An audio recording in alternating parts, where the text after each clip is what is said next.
চলে আসেন তালবে আমরা আর নাহলে এখানে নিচে বসেন। এই বাচ্চারা চলে এসো, ভিতরে চলে এসো, জায়গা আছে। আরে 1-1.5 ঘন্টার ব্যাপার, জায়গা এমনি গরম হয়ে যাবে। হ্যাঁ চলে এসো।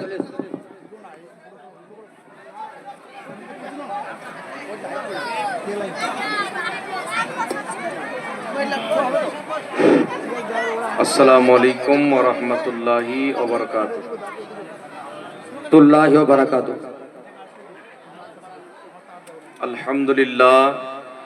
আলহামদুলিল্লাহি রাব্বিল আলামিন ওয়াল আকিবাতু লিল মুত্তাকিন ওয়াসসালাতু ওয়াসসালামু আলা সাইয়্যিদিল আমবিয়াই ওয়াল মুরসালিন ওয়া আলা আলিহি ওয়া আসহাবিহি আজমাইন। أما بعد فأعوذ بالله من الشيطان الرجيم بسم الله الرحمن الرحيم وما أرسلناك إلا رحمة للعالمين صدق الله المولانا العظيم وصدق بلغنا رسوله النبي الأمين المتين المبين الكريم ونحن على ذلك لمن الشاهدين والشاكرين والحمد لله رب العالمين। ज़मीं पे होगा, ज़मा पे होगा, ज़मीं पे होगा, ज़मा पे होगा, नबी का जिक्र आसमां पे होगा। सुभान अल्लाह। बेशक ज़मीं पे होगा, ज़मा पे होगा, नबी का जिक्र आसमां पे होगा।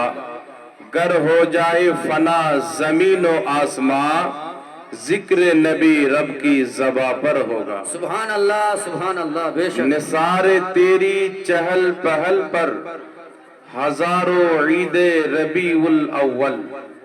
निसारे तेरी चहल पहल पर हजारों ईदे रबीउल अव्वल। सिवाये इबलीस के जहां में सभी तो खुशियां मना रहे हैं। सुभान अल्लाह। बहुत खूब। और खाक हो जाए आदू जलकर मगर हम तो रजा। खाक हो जाए आदू जलकर मगर हम तो रजा। दम में जब तक दम है जिक्र उनका सुनाते जाएंगे। बेशक सुभान अल्लाह।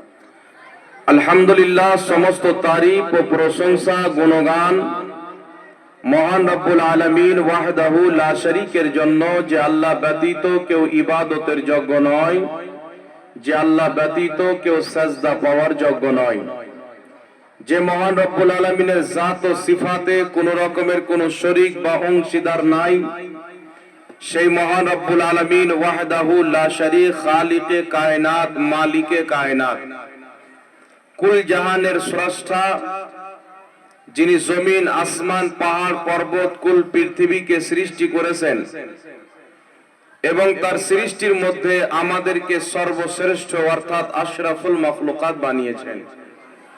সেই মহান রব্বুল আলামিনের অগণিতবার অসংখ্যবার শুকরিয়া আদায় করি, যিনি আমাদেরকে শ্রেষ্ঠ মাখলুক বানিয়ে শ্রেষ্ঠ নবীর উম্মত বানিয়েছেন। তাই সকলে মোহাব্বতের সহিত আল্লাহ পাকের হামদ ও সানা বয়ান করেন, শুকরিয়া আদায় করেন, সকলে পাঠ করুন আলহামদুলিল্লাহি রাব্বিল আলামিন।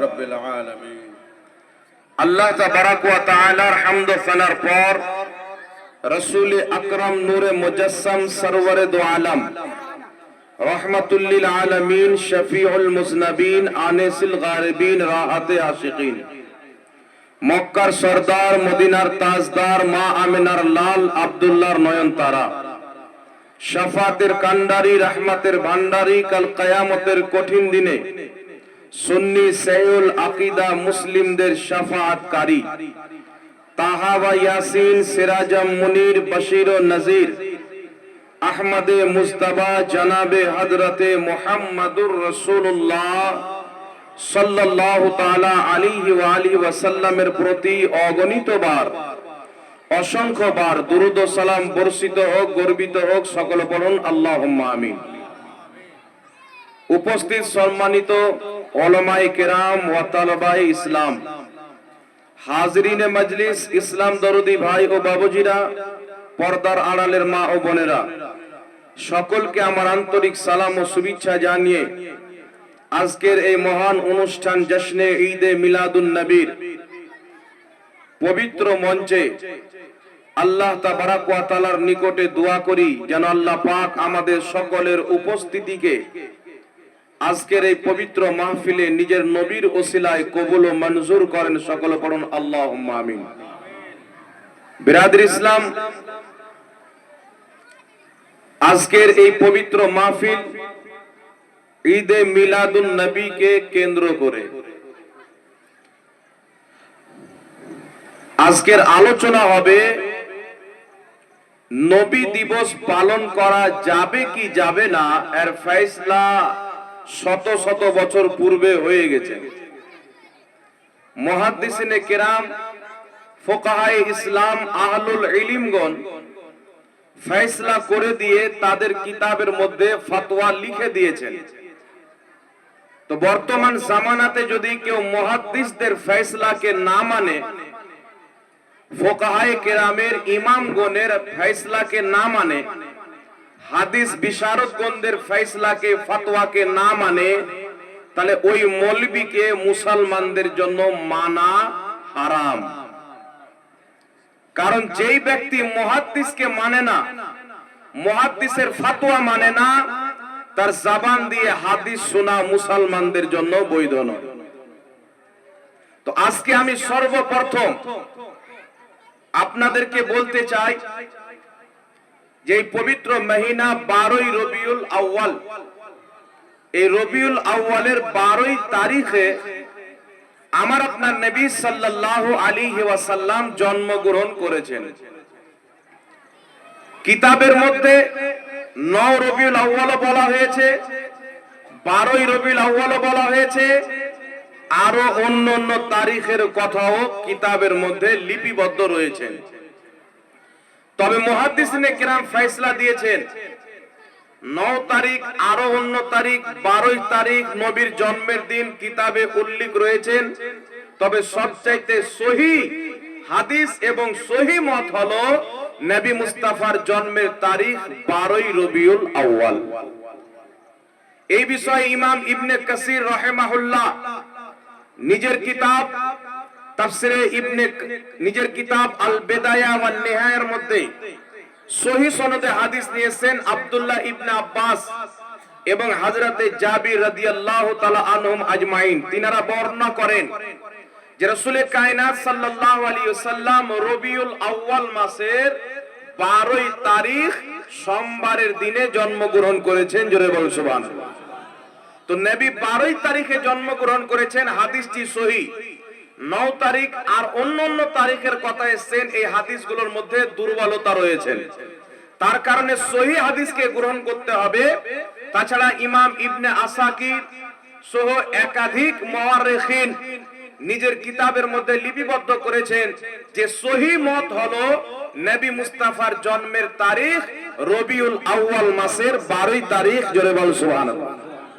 তাই বিরাদর ইসলাম, ইমাম কাস্তালানী শারহে বুখারী রাহমাতুল্লাহ আলাইহি নিজের কিতাব মাওয়াহিবুল্লাহ দুনিয়ার মধ্যে লিখেছেন, মাশহুর কওল হলো এবং জামহুরের মত হলো রাসূল পাকের জন্মের তারিখ রবিউল আউয়ালের 12 তারিখ।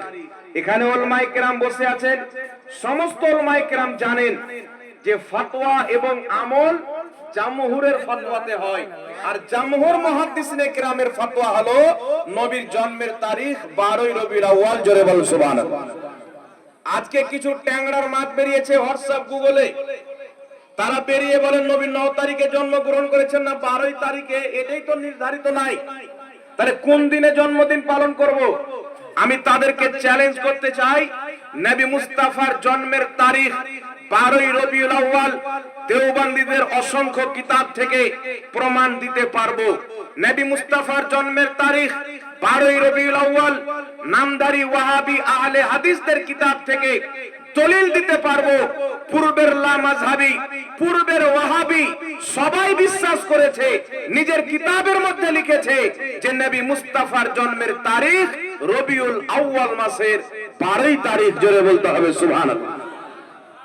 মুহাদ্দিসরে কিরাম তো হাজারো লিখেছেন। ইমাম জাজারি রাহমাতুল্লাহ আলাইহি বলেছেন যে নবী মুস্তাফা রবিউল আউয়াল মাসের 12 তারিখে জন্মগ্রহণ করেছেন।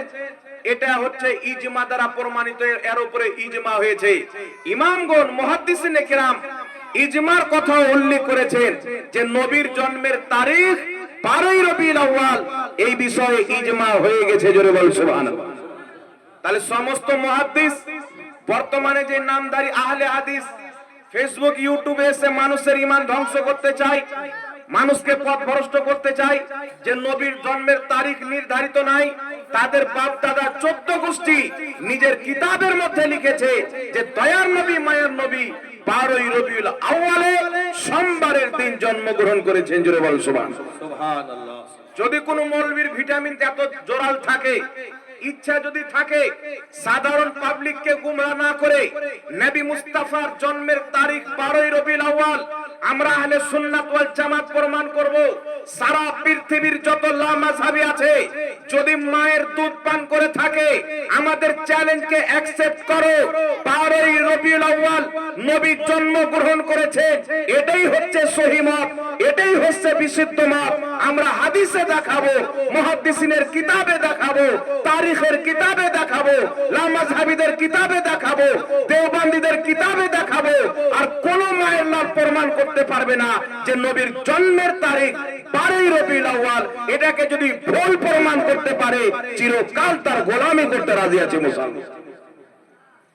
এমন কোন মায়ের লাল বাঙ্গাল তো বাঙ্গাল, না আরবের মাটিতে জন্ম হয়েছে না ফারসের মাটিতে জন্ম হয়েছে, কিয়ামত পর্যন্ত প্রমাণ করতে পারবে না।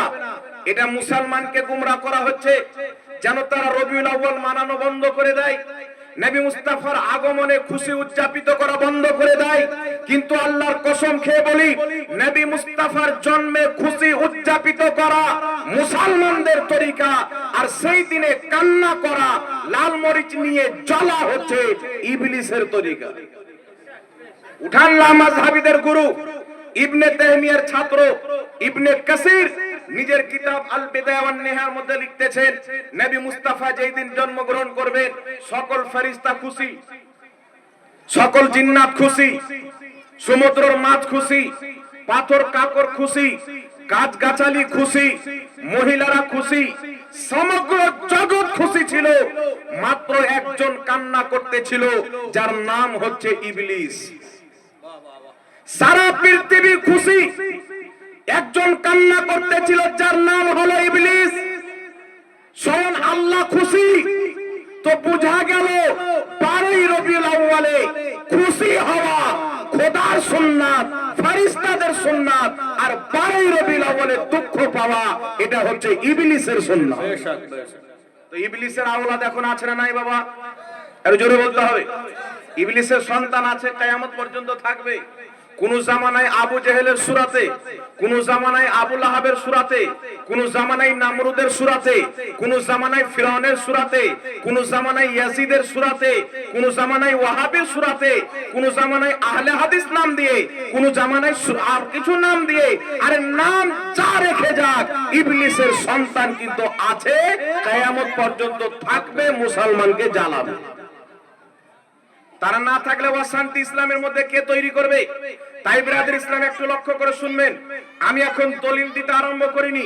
আলহামদুলিল্লাহ, মিলাদুন নবী আমার নবী নিজেই পালন করেছেন, এই দলিলও আপনাদের সম্মুখে হাজির হয়ে যাবে ইনশাআল্লাহ। তবে এখন আমি যেটা বলতে চাই, দয়ার নবী মায়ার নবী সাল্লাল্লাহু আলাইহি ওয়াসাল্লামের জন্মের তারিখ 12 রবিউল আউয়াল, এটা কোন মায়ের লাল ইদিক উদিক করতে পারবে না। যদি কেউ চুচা করে আপনার এলাকায়, ওর কোন বাবা আছে ধরে নিয়ে আসুক, হিম্মত থাকলে বসাক। যদি প্রমাণ করতে পারে 12 রবিউল আউয়াল নবীর জন্মের তারিখ ভুল, আমি নিজের জিন্দেগি তার গোলামিতে লাগিয়ে দেব। কিন্তু কিয়ামত পর্যন্ত হবে না। বলবেন হুজুর কি দরকার তার গোলামি করার, আর ও তো প্রমাণই করতে পারবে না,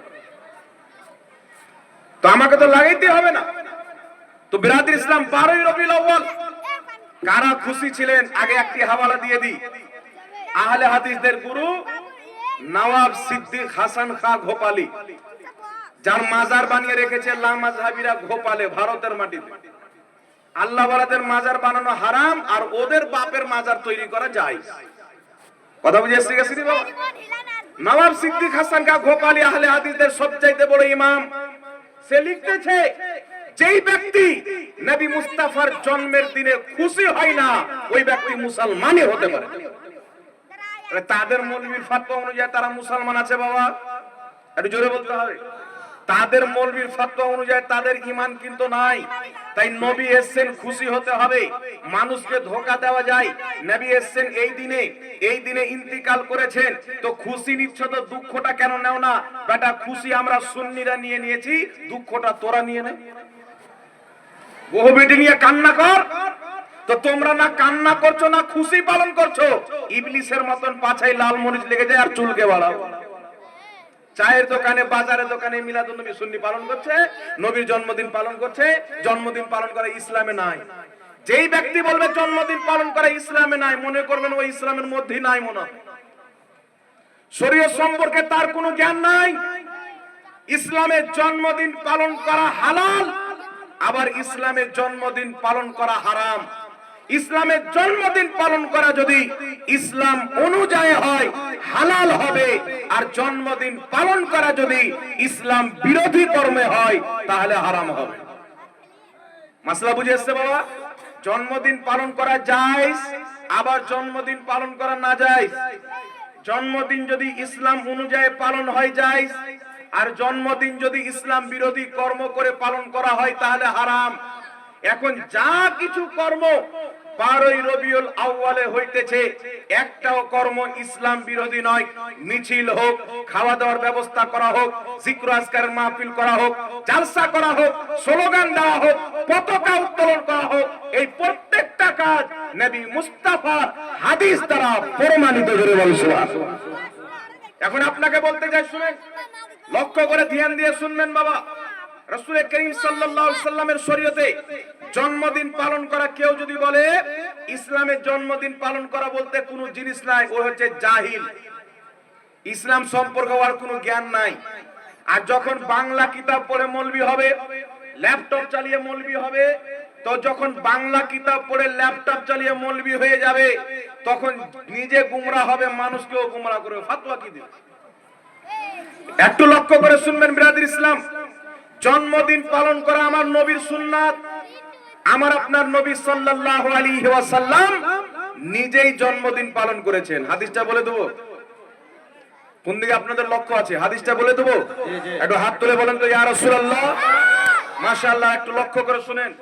আজকে প্রমাণ করব জন্মদিন পালন করা, মিলাদুন নবী, খাস করে নবীর জন্মদিন পালন করা, এটা হাদিসের মধ্যে রয়েছেন। আর এটা আমি বলবো না, এটা মুহাদ্দিসিনে কেরাম বলবেন। আমি যদি বলি জন্মদিন পালন করা, নবীর মিলাদ পালন করা হাদিসে আছে, একটা হাদিস যদি পড়ে দিই, কালকে কেউ বলবে হাদিস পড়লো অন্য, ব্যাখ্যা করলো অন্য। তাই আমি এমন ইমামের হাওয়ালা দিব যে ইমাম নবী মুস্তাফার জন্মের দিন মিলাদ পালন করা বুখারীর হাদিস থেকে প্রমাণ করেছেন, যে ইমামকে না মানলে কোনো লা মাযহাবী হালাল জাদা থাকবে না। কেউ যদি বাপের নাম কাটিয়ে দেয় আধার কার্ড থেকে, তার পরিচয় থাকবে? কথা বলতে হবে। তো আধার কার্ডের বাপ হচ্ছে ইমাম, ওই ইমামের হাওয়ালা আপনাদের সম্মুখে দেব। তবে সর্বপ্রথম আমি আপনাদেরকে বুঝিয়ে দিতে চাই, মিলাদুন নবী পালন করা নবী মুস্তাফার সুন্নাত। একদিন পালন করলে যদি ওয়াহাবীর মরিচ লেগে যায়, আমার আপনার নবী মুস্তাফা প্রত্যেক সপ্তাহ মিলাদুন নবী পালন করেছে। উঠান মুসলিম শরীফ, রাসূল পাক সাল্লাল্লাহু আলাইহি সাল্লাম প্রত্যেক সপ্তাহ রোজা রাখছেন সোমবারের দিন। সাহাবা জিজ্ঞাসিত হলেন, ইয়া রাসূলুল্লাহ, ইয়া হাবিবাল্লাহ, আপনি প্রত্যেক সপ্তাহ সোমবারের দিনে রোজা কেন রাখেন? রাসূল পাক বলছেন, ফিহি উলিদতু, এই দিনে আমি জন্মগ্রহণ করেছিলাম, আমি আমার জন্মের খুশিতে রোজা রাখতেছি। জোরে বল সুবহানাল্লাহ। আমি রোজা রেখে আমার মিলাদ পালন করতেছি, আমার জন্মের দিনের খুশি উদযাপিত করতেছি, রোজা রেখে আল্লাহর শুকরিয়া আদায় করতেছি। তাহলে বুঝা গেল নেক কাজের মাধ্যমে নবীর জন্মের দিন পালন করা প্রত্যেক বছর জায়েজ আছে। জোরে বল সুবহানাল্লাহ। এখন আপনাকে বলবে যে নবী তো রোজা রেখেছিল, তোমরা বিরিয়ানি কেন খাও? দেখেন বিরাদর ইসলাম, ওরা উটের মুত খাবে, কোনো অসুবিধা নাই, কাউয়ার মাংস খাবে, কোনো সমস্যা নাই। কিতাবের মধ্যে লিখেছে আহলে হাদিসদের গুরু ওয়াহিদুজ্জামা নিজের কিতাব হাদিয়াতুল মাহাদির মধ্যে লিখতেছেন, যেইগুলো পশুর মাংস খাওয়া হালাল তার পেশাব পাখানাও হালাল, তার পেশাব পাখানাও পাক। মানে মুরগা সুন্নিদের জন্য হাওয়া হালাল, আর মুরগার গু হচ্ছে ওয়াহাবিদের জন্য হালাল। এটা তো একটা মুকাদ্দারের ব্যাপার। নবী রোজা রেখেছিলেন, তোমরা বিরিয়ানি কেন খাও? আরে বাবা, আমরা তো বিরিয়ানি খাও, তোমাদের মৌলবি তো বলছে পেশাব খাওয়া যায়, মুরগার গু খাওয়া যায়। তো তোমাদের চাইতে তো আমরা ভালো জিনিস খাচ্ছি, বিরিয়ানি হালাল নাকি বলে? তাই শুনেন, নবী পাক সাল্লাল্লাহু আলাইহি সাল্লাম প্রত্যেক সোমবার রোজা রাখতেন। আপনারাও রোজা রাখেন, আপনারা কেন বিরিয়ানির ব্যবস্থা করেন, খাওয়া দাওয়ার ব্যবস্থা করেন, খিচুড়ি করেন, জালসা করেন? তবে বিরাদে ইসলাম মনে রাখবেন, আল্লাহর কসম খেয়ে বলি 100% সত্য কথা অন্তরের খাতাতে লিখে নেবেন, যেখানে জ্ঞান থাকে সেখানে ওয়াহাবি থাকে না, যেখানে ওয়াহাবি থাকে সেখানে জ্ঞান থাকে না। সবারই ব্রেনে বুদ্ধি ভরা থাকে, এদের ব্রেনে গোবর ভরা থাকে। বলে নবী রোজা রেখেছেন, তুমি বিরিয়ানি কেন খাচ্ছ? নবী রোজা রেখে পালন করেছেন, তুমিও রোজা রেখে পালন করো। কিন্তু বিরাদর ইসলাম, আমার আপনার নবী শুধু রোজা রেখে নিজের জন্মদিন পালন করেননি, আমার আপনার নবী মুস্তাফা খাওয়া দাওয়া করে নিজের জন্মদিন পালন করেছেন। জোরে বলুন সুবহানাল্লাহ। মুসান্নাফে আব্দুর রাজ্জাকের মধ্যে হাদিস, মুসনাদে বাজ্জারের মধ্যে হাদিস, তাহজিবুত তাহজিবের মধ্যে হাদিস, মাজমাউজ জাওয়াইদের মধ্যে হাদিস, ইমাম হাইসামি হাসান সনদে হাদিসটি উল্লেখ করেছেন। হাদিসটি হাসান পর্যায়ের সহিহ হাদিস। হাদিস কি? দয়ার নবী মায়ের নবী সাল্লাল্লাহু আলাইহি ওয়াসাল্লাম 40 বছর বয়সের পর নিজের নবুয়তের এলান করলেন, নবুয়তকে প্রকাশ্য করলেন। নবুয়তকে প্রকাশ্য করার পর রাসূলে কায়নাত, ফখরে মওজুদাত, ওয়াজহে তাখলিকে কায়নাত সাল্লাল্লাহু তাআলা আলাইহি ওয়াসাল্লাম সাহাবাদেরকে একত্রিত করে নিজের জন্মের দিনের খুশিতে আমার নবী মুস্তাফা ছাগল জবাই করে সাহাবাকে খাওয়ালেন। জোরে বলুন সুবহানাল্লাহ। সুবহানাল্লাহ, সুবহানাল্লাহ। মুসান্নাফে আব্দুর রাজ্জাকের হাদিস, নবী 40 বছরের নবুয়তের প্রকাশ্য করার পর 40 বছর পর নবী হননি, তিনি নবী হয়েছেন আদমের সৃষ্টির পূর্বে। তিনাকে নবুয়ত দেওয়া হচ্ছে আদমের সৃষ্টির পূর্বে। যে ওয়াহাবি বলে 40 বছর পর নবী হয়েছেন, এটা জাল আকীদা। হাদিসের অপব্যাখ্যা করে তারা বয়ান করে। নচেত আমার চ্যালেঞ্জ, যদি কোন লামাযহাবী একটা হাদিস দেখাইতে পারে আমার নবী বলেছেন 40 বছর পূর্বে, আমি নবী ছিলাম না, 40 বছর পর নবী হয়েছি, একটা হাদিস যদি দেখে দেয় 1 লক্ষ টাকা পুরস্কার দেওয়া হবে। কোন লামাযহাবী যদি বাবার সন্তান থাকে তাহলে একটা হাদিস দেখায়। আর আমার নবী বলেছেন আদমের দেহের মধ্যে যখন আত্মা ভরা হয়নি, আল্লাহ আমাকে নবী বানিয়ে দিয়েছিল। বলুন সুবহানাল্লাহ। মুসনাদ আহমদের মধ্যে সহিহ হাদিস, ইয়া রাসূলুল্লাহ মাতা জয়লতা নবিয়ান, আপনাকে নবী কবে বানানো হয়েছে? লামাযহাবীদের গুরু আলবানী বলছে হাদিসটি সহিহ। রাসূল পাক বলেন ওয়া আদামু বাইনার রূহি ওয়াল জাসাদ, আদমের দেহের মধ্যে যখন আত্মা ভরা হয়নি, আল্লাহ আমাকে নবী বানিয়ে দিয়েছেন। জোরে বলুন সুবহানাল্লাহ। অসংখ্য হাদিস আছে, টপিক আমার এটা নয়, একটু বুঝিয়ে দিলাম। আমার নবী 40 বছর বয়সে মুসান্নাফে আব্দুর রাজ্জাক কিতাবের মধ্যে হাদিস, মুসনাদে বাজ্জার কিতাবের মধ্যে হাদিস, তাহজিবুত তাহজিব কিতাবের মধ্যে হাদিস, মাজমাউজ জাওয়াইদের মধ্যে হাদিস, আরো অনেক কিতাবের মধ্যে রয়েছেন। দয়ার নবী মায়ের নবী সাল্লাল্লাহু আলাইহি সাল্লাম 40 বছর বয়স যখন হয়ে গেল, আল্লাহ বললেন মাহবুব নবুয়তকে প্রকাশ্য করো, নবুয়তের এলান করো। আমার নবী 40 বছর বয়সের পর নবুয়তের এলান করলেন। নবুয়তের এলান করার পর সাহাবায়ে কেরামকে একত্রিত করলেন। সাহাবায়ে কেরামকে একত্রিত করে নিজের জন্মের খুশিতে, নিজের মিলাদের খুশিতে দয়ার নবী মায়ের নবী ছাগল জবাই করলেন। ছাগল জবাই করে সাহাবাদেরকে খাওয়া দাওয়া করে আমার নবী মুস্তাফা মিলাদুন নবী পালন করলেন। জোরে বল সুবহানাল্লাহ, সুবহানাল্লাহ। ইমাম জালালউদ্দিন সিয়ুতী রাহমাতুল্লাহ আলাইহি হুসনুল মাকসাদ ফি আমালিল মাউলিদ কিতাবের মধ্যে লিখেছেন। ইমাম জালালউদ্দিন সিয়ুতী রাহমাতুল্লাহ আলাইহি আল হাবিলিল ফাতাওয়া দ্বিতীয় খণ্ড, বাইরুত লেবাননের ছাপ, 233 পৃষ্ঠার মধ্যে লিখতেছেন নবী পাক সাল্লাল্লাহু আলাইহি ওয়াসাল্লাম 40 বছর বয়সে নবুয়তের এলান করার পর, নবুয়তকে প্রকাশ্য করার পর যেই ছাগল জবাই করে সাহাবাকে খাইয়েছিলেন, ওই ছাগল ছিল নবী মুস্তাফা নিজের জন্মের খুশিতে, মিলাদের খুশিতে সাহাবাকে ছাগল খাইয়ে নিজের মিলাদ পালন করেছিল। জোরে বল সুবহানাল্লাহ। সুবহানাল্লাহ আরে কি বোঝা গেল? রোজা রেখে নবীর মিলাদ পালন করা যায়, মানুষকে খাওয়া দাওয়ার ব্যবস্থা করেও মিলাদ পালন করা নবী মুস্তাফার সুন্নাত। জোরে বলতে হবে সুবহানাল্লাহ। আর এখন কিছু মৌলবি আছে দুই পাতা পড়নেওয়ালা, বলে মিলাদুন নবী হাদিসে নাই। একটা লোক আমাকে লিখে পাঠিয়েছে, হুজুর আমার নবী 63 বছর জীবনে কি একদিন মিলাদুন নবী পালন করেছিলেন? কিন্তু আলহামদুলিল্লাহ আমি দলিল দিয়ে দিলাম, 4টি কিতাবের রেফারেন্স দিয়েছি, মুসান্নাফে আব্দুর রাজ্জাক, মুসনাদে বাজ্জার, তাহজিবুত তাহজিব, মাজমাউজ জাওয়াইদ। কয়টি কিতাব দিয়েছি বাবা? 4টি কিতাব। আরো অনেক কিতাবের মধ্যে হাদিসটি পেয়ে যাবেন। এই 4টি কিতাবের মধ্যে বিশুদ্ধ সনদে হাদিস বর্ণিত, আমার নবী 40 বছর পর ছাগল জবাই করে সাহাবাকে খাইয়ে দাইয়ে নিজের মিলাদ পালন করেছেন। জোরে বলুন সুবহানাল্লাহ। মানে মিলাদুন নবী পালন করা শুধু জায়েজ নয়, নবী মুস্তাফার সুন্নাত। জোরে বলতে হবে সুবহানাল্লাহ। তাই ইমাম জালালউদ্দিন সিয়ুতি রাহমাতুল্লাহ আলাইহি নিজের কিতাব আল হাবিলিল ফাতাওয়া, বাইরুত লেবাননের ছাপ, 230 পৃষ্ঠার মধ্যে বলতেছেন, নবী মুস্তাফার জন্মের তারিখে 12ই রবিউল আউয়ালে মানুষজনকে একত্রিত করে জিক্র আজকারের মাহফিল করা, খাওয়া দাওয়ার ব্যবস্থা করা, এই সম্পূর্ণ কাজ হচ্ছে নেকির কাজ।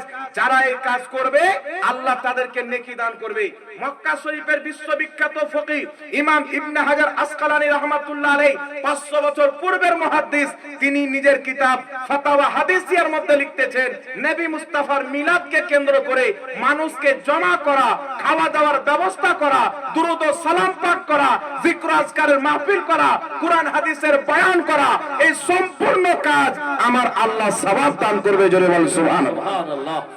ইমাম সালেহ শামী রাহমাতুল্লাহ আলাইহি নিজের কিতাব সুবুলুল হুদা ওয়ার রশাদের মধ্যে লিখতেছেন, বাইরুত লেবানন থেকে কিতাবটি ছাপানো হয়েছে, মিশর কায়রা থেকে কিতাবটি ছাপানো হয়েছে। সেই কিতাবের মধ্যে লিখতেছেন, নবী মুস্তাফার জন্মের দিনে মুসলমান আনন্দিত হয়ে মানুষ জমা হয়, মাহফিলের ব্যবস্থা করে, খাওয়া দাওয়ার ব্যবস্থা করে, দুরূদ শরীফ পাঠ করে, কুরআন পাকের তেলাওয়াত করে, দান সাদকা করে। এই সমস্ত কাজ হলো নেকির কাজের অন্তর্ভুক্ত। যারা এই কাজ করবে আল্লাহ তাদেরকে সওয়াব দান করবে। একটু জোরে বলতে হবে সুবহানাল্লাহ। সুবহানাল্লাহ। তো নবী মুস্তাফার শরীয়তে নবীর জন্মের দিনে মানুষকে জমা করা, খাওয়া দাওয়ার ব্যবস্থা করা, জালসার মাহফিল করা, দুরূদ ও সালাম পাঠ করা, কুরআন তেলাওয়াত করা, দান সাদকা করা স্বয়ং নবী মুস্তাফার সুন্নাত। মুহাদ্দিসিনে কেরামের শরীয়তে এটা জায়েজ রয়েছে, নবী মুস্তাফার শরীয়তে এটা জায়েজ রয়েছে। আজকে তারা কারা যারা বলতে চায় নবীর আগমনের খুশিতে মিলাদ করা যাবে না, মাহফিল করা যাবে না, খাওয়া দাওয়ার ব্যবস্থা করা যাবে না? এরা কাদের শরীয়ত নিয়েছে? যারা মিলাদুন নবী পালন করে তারা মুস্তাফার শরীয়ত নিয়েছে। যারা মিলাদুন নবী পালন করে তারা মুহাদ্দিসদের শরীয়ত নিয়েছে। যারা মিলাদুন নবী পালন করে না তারা আমেরিকা ইসরায়েলের বানানো শরীয়ত নিয়েছে। আমরা কার শরীয়ত চাই বাবা? আরে জোরে বলতে হবে। আমরা নবীর শরীয়ত চাই না ইহুদির শরীয়ত? হাত তুলে বলতে হবে কার শরীয়ত নিতে হবে? নবী মুস্তাফা যেখানে নিজের জন্মদিন বলে, হুজুর নবী তো একদিনই করেছেন। দাজ্জাল কানা নবীর একবার করা উম্মতের জন্য বারবার করা জায়েজ হয়ে যাবে। আমার নবী জীবনে একবার আজান দিয়েছেন। আমাদের মসজিদে 5 বার আজান হয় কি হয় না? আমার নবী জীবনে একটি হজ করেছেন, তাহলে 2 বার 3 বার হজ করা যাবে কি যাবে না? তো আমার নবী একবার করেছেন, কিয়ামত পর্যন্ত উম্মতের জন্য আল্লাহ জায়েজ বানিয়ে দিয়েছেন। জোরে বলুন সুবহানাল্লাহ। সুবহানাল্লাহ। সুবহানাল্লাহ। তাই বিরাদর ইসলাম, মিলাদুন নবী পালন করা স্বয়ং রাসূলুল্লাহর সুন্নাত দ্বারা প্রমাণিত। একটু জোরে বলতে হবে সুবহানাল্লাহ। এখন আরো অনেক দলিল আছেন, আপনাকে দেব। তবে ইমাম ইবনে হাজার আসকালানী রাহমাতুল্লাহ আলাইহি মিলাদুন নবী পালন করা বুখারী থেকে প্রমাণ করেছেন। তাফসিরে রুহুল বায়ান, মক্কা শরীফের যিনি বহু বছর পূর্বে ইমাম ছিলেন, ইমাম ইসমাইল হাক্কি রাহমাতুল্লাহ আলাইহি, ইমামুল হারাম যিনাকে বলা হয়, তিনি নিজের বিশ্ববিখ্যাত কিতাব তাফসিরে রুহুল বায়ানের মধ্যে লিখতেছেন, ইমাম সিয়ুতি রাহমাতুল্লাহ আলাইহি হুসনুল মাকসাদ ফি আমালিল মাউলিদ কিতাবের মধ্যে লিখতেছেন, কি লিখতেছেন? তিনারা লিখতেছেন যে ইমাম ইবনে হাজার আসকালানির ব্যাপারে লিখছেন, ওয়াকাদ ইস্তাখরাজাত লাহুল ইমাম ইবনে হাজার আসকালানি রাহিমাহুল্লাহ আসলান মিনাস সুন্নতি। তিনারা বলছেন, শুনো ইমাম ইবনে হাজার আসকালানী বলেন যে নবীর মিলাদ পালন করা আমি ইমাম ইবনে হাজার আসকালানী আসলান মিনাস সুন্নাতে, নবীর মিলাদের দলিল নবী মুস্তাফার সুন্নাতে, নবী মুস্তাফার হাদিসে পেয়েছি। জোরে বল সুবহানাল্লাহ। সুবহানাল্লাহ। মুহাদ্দিস বলছে মিলাদ পালন করা হাদিসে আছে, মুহাদ্দিস বলছে মিলাদ পালন করা নবীর সুন্নাতে আছে। আজকের দাজ্জাল কানা ইহুদির ট্যাবলেট খানেওয়ালা, আমেরিকার ফান্ডিং লেনেওয়ালা, তেল আবিবের তেল খানেওয়ালা অবৈধ মৌলবি বলছে মিলাদ পালন করা যাবে না। মিলাদ পালন করা যায়, এটা নবীর শরীয়ত।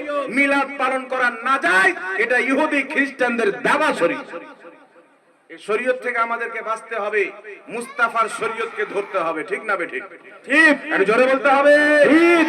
মুস্তাফার শরীয়ত ধরতে হবে। আর কিছু ছেলে পিলে এই দাজ্জাল কানাদের বক্তব্য শুনে মনে করছে বাপ রে এতদিন ভুল করে দিলাম। এই দাজ্জাল কানা বাপের ঘরে শরীয়ত বয়ান করে, নবী মুস্তাফার ঘরে শরীয়ত নয়।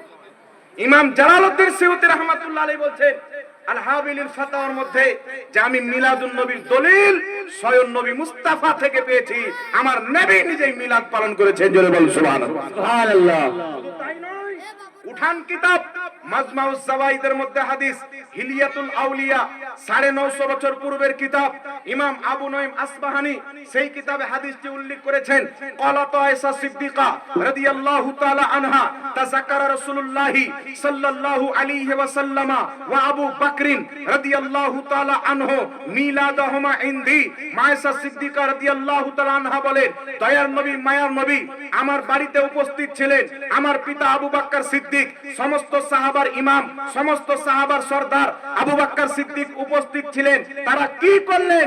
মা আয়েশা বলছেন মিলাদুহুমা ইনদি, তারা আমার বাড়িতে মিলাদ পালন করলেন। জোরে বল সুবহানাল্লাহ। নারে তাকবীর, নারে হায়দার এলাকান তোরা হাত তুলে নারে তাকবীর, নারে তাকবীর, নারে সালাত, নারে সালাত, নারে হায়দারি, নারে হায়দারি, মাসলাক আলা হযরত, মাসলাক আলা হযরত, হযরত আল্লামা মাওলানা মুফতি এখন কিছু ব্রেনে গোবর ভরা লোক বলে নবী করেছেন, সাহাবা করেছেন, মা আয়েশা বলছেন আমার নবীও করেছেন, আবু বকর সিদ্দিকও করেছেন। যেখানে আমার নবী নিজেই করে নিয়েছেন, আবু বকর সিদ্দিক করে নিয়েছেন, আরে সাহাবা তো থাক, সমস্ত সাহাবার সরদার আবু বকর সিদ্দিক নবীর মিলাদ পালন করেছেন। জোরে বল সুবহানাল্লাহ। আর কোন দলিলের প্রয়োজন আছে বাবা? এর জোরে বলতে হবে। কিছু গাঁজাখোর লোক বেরিয়েছে, আবু হানিফা করেছেন, আবু ইমাম শাফি করেছেন, 4 মাযহাবের 4 ইমাম করেছেন।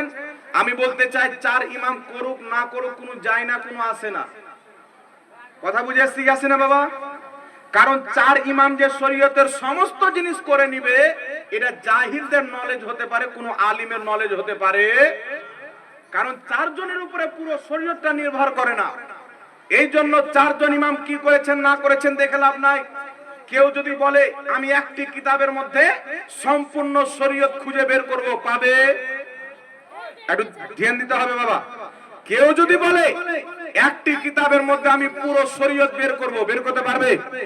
আমি আপনাকে বুখারী দিয়ে দিচ্ছি, এই বুখারীর মধ্যে আমার নবীর কমপ্লিট শরীয়ত বয়ান করেন, অন্য কিতাবে হাত দিতে পাবেন না, পাওয়া যাবে? যদি বুখারীতে কমপ্লিট ইসলাম থাকতো, মুসলিম শরীফের প্রয়োজন পড়তো, তিরমিজির প্রয়োজন পড়তো, আবু দাউদের প্রয়োজন পড়তো, তাহলে বুঝা কি গেল যে প্রত্যেক জিনিস একটাই কিতাবের মধ্যে বা একজন ইমামই জায়েজ বলে দিবেন তা হতে পারে না। পৃথিবীর যে কোনো গ্রহণযোগ্য মুহাদ্দিস যদি জায়েজ বলে থাকে, সেটা জায়েজ বলে গণ্য হবে। একটু জোরে বলতে হবে সুবহানাল্লাহ।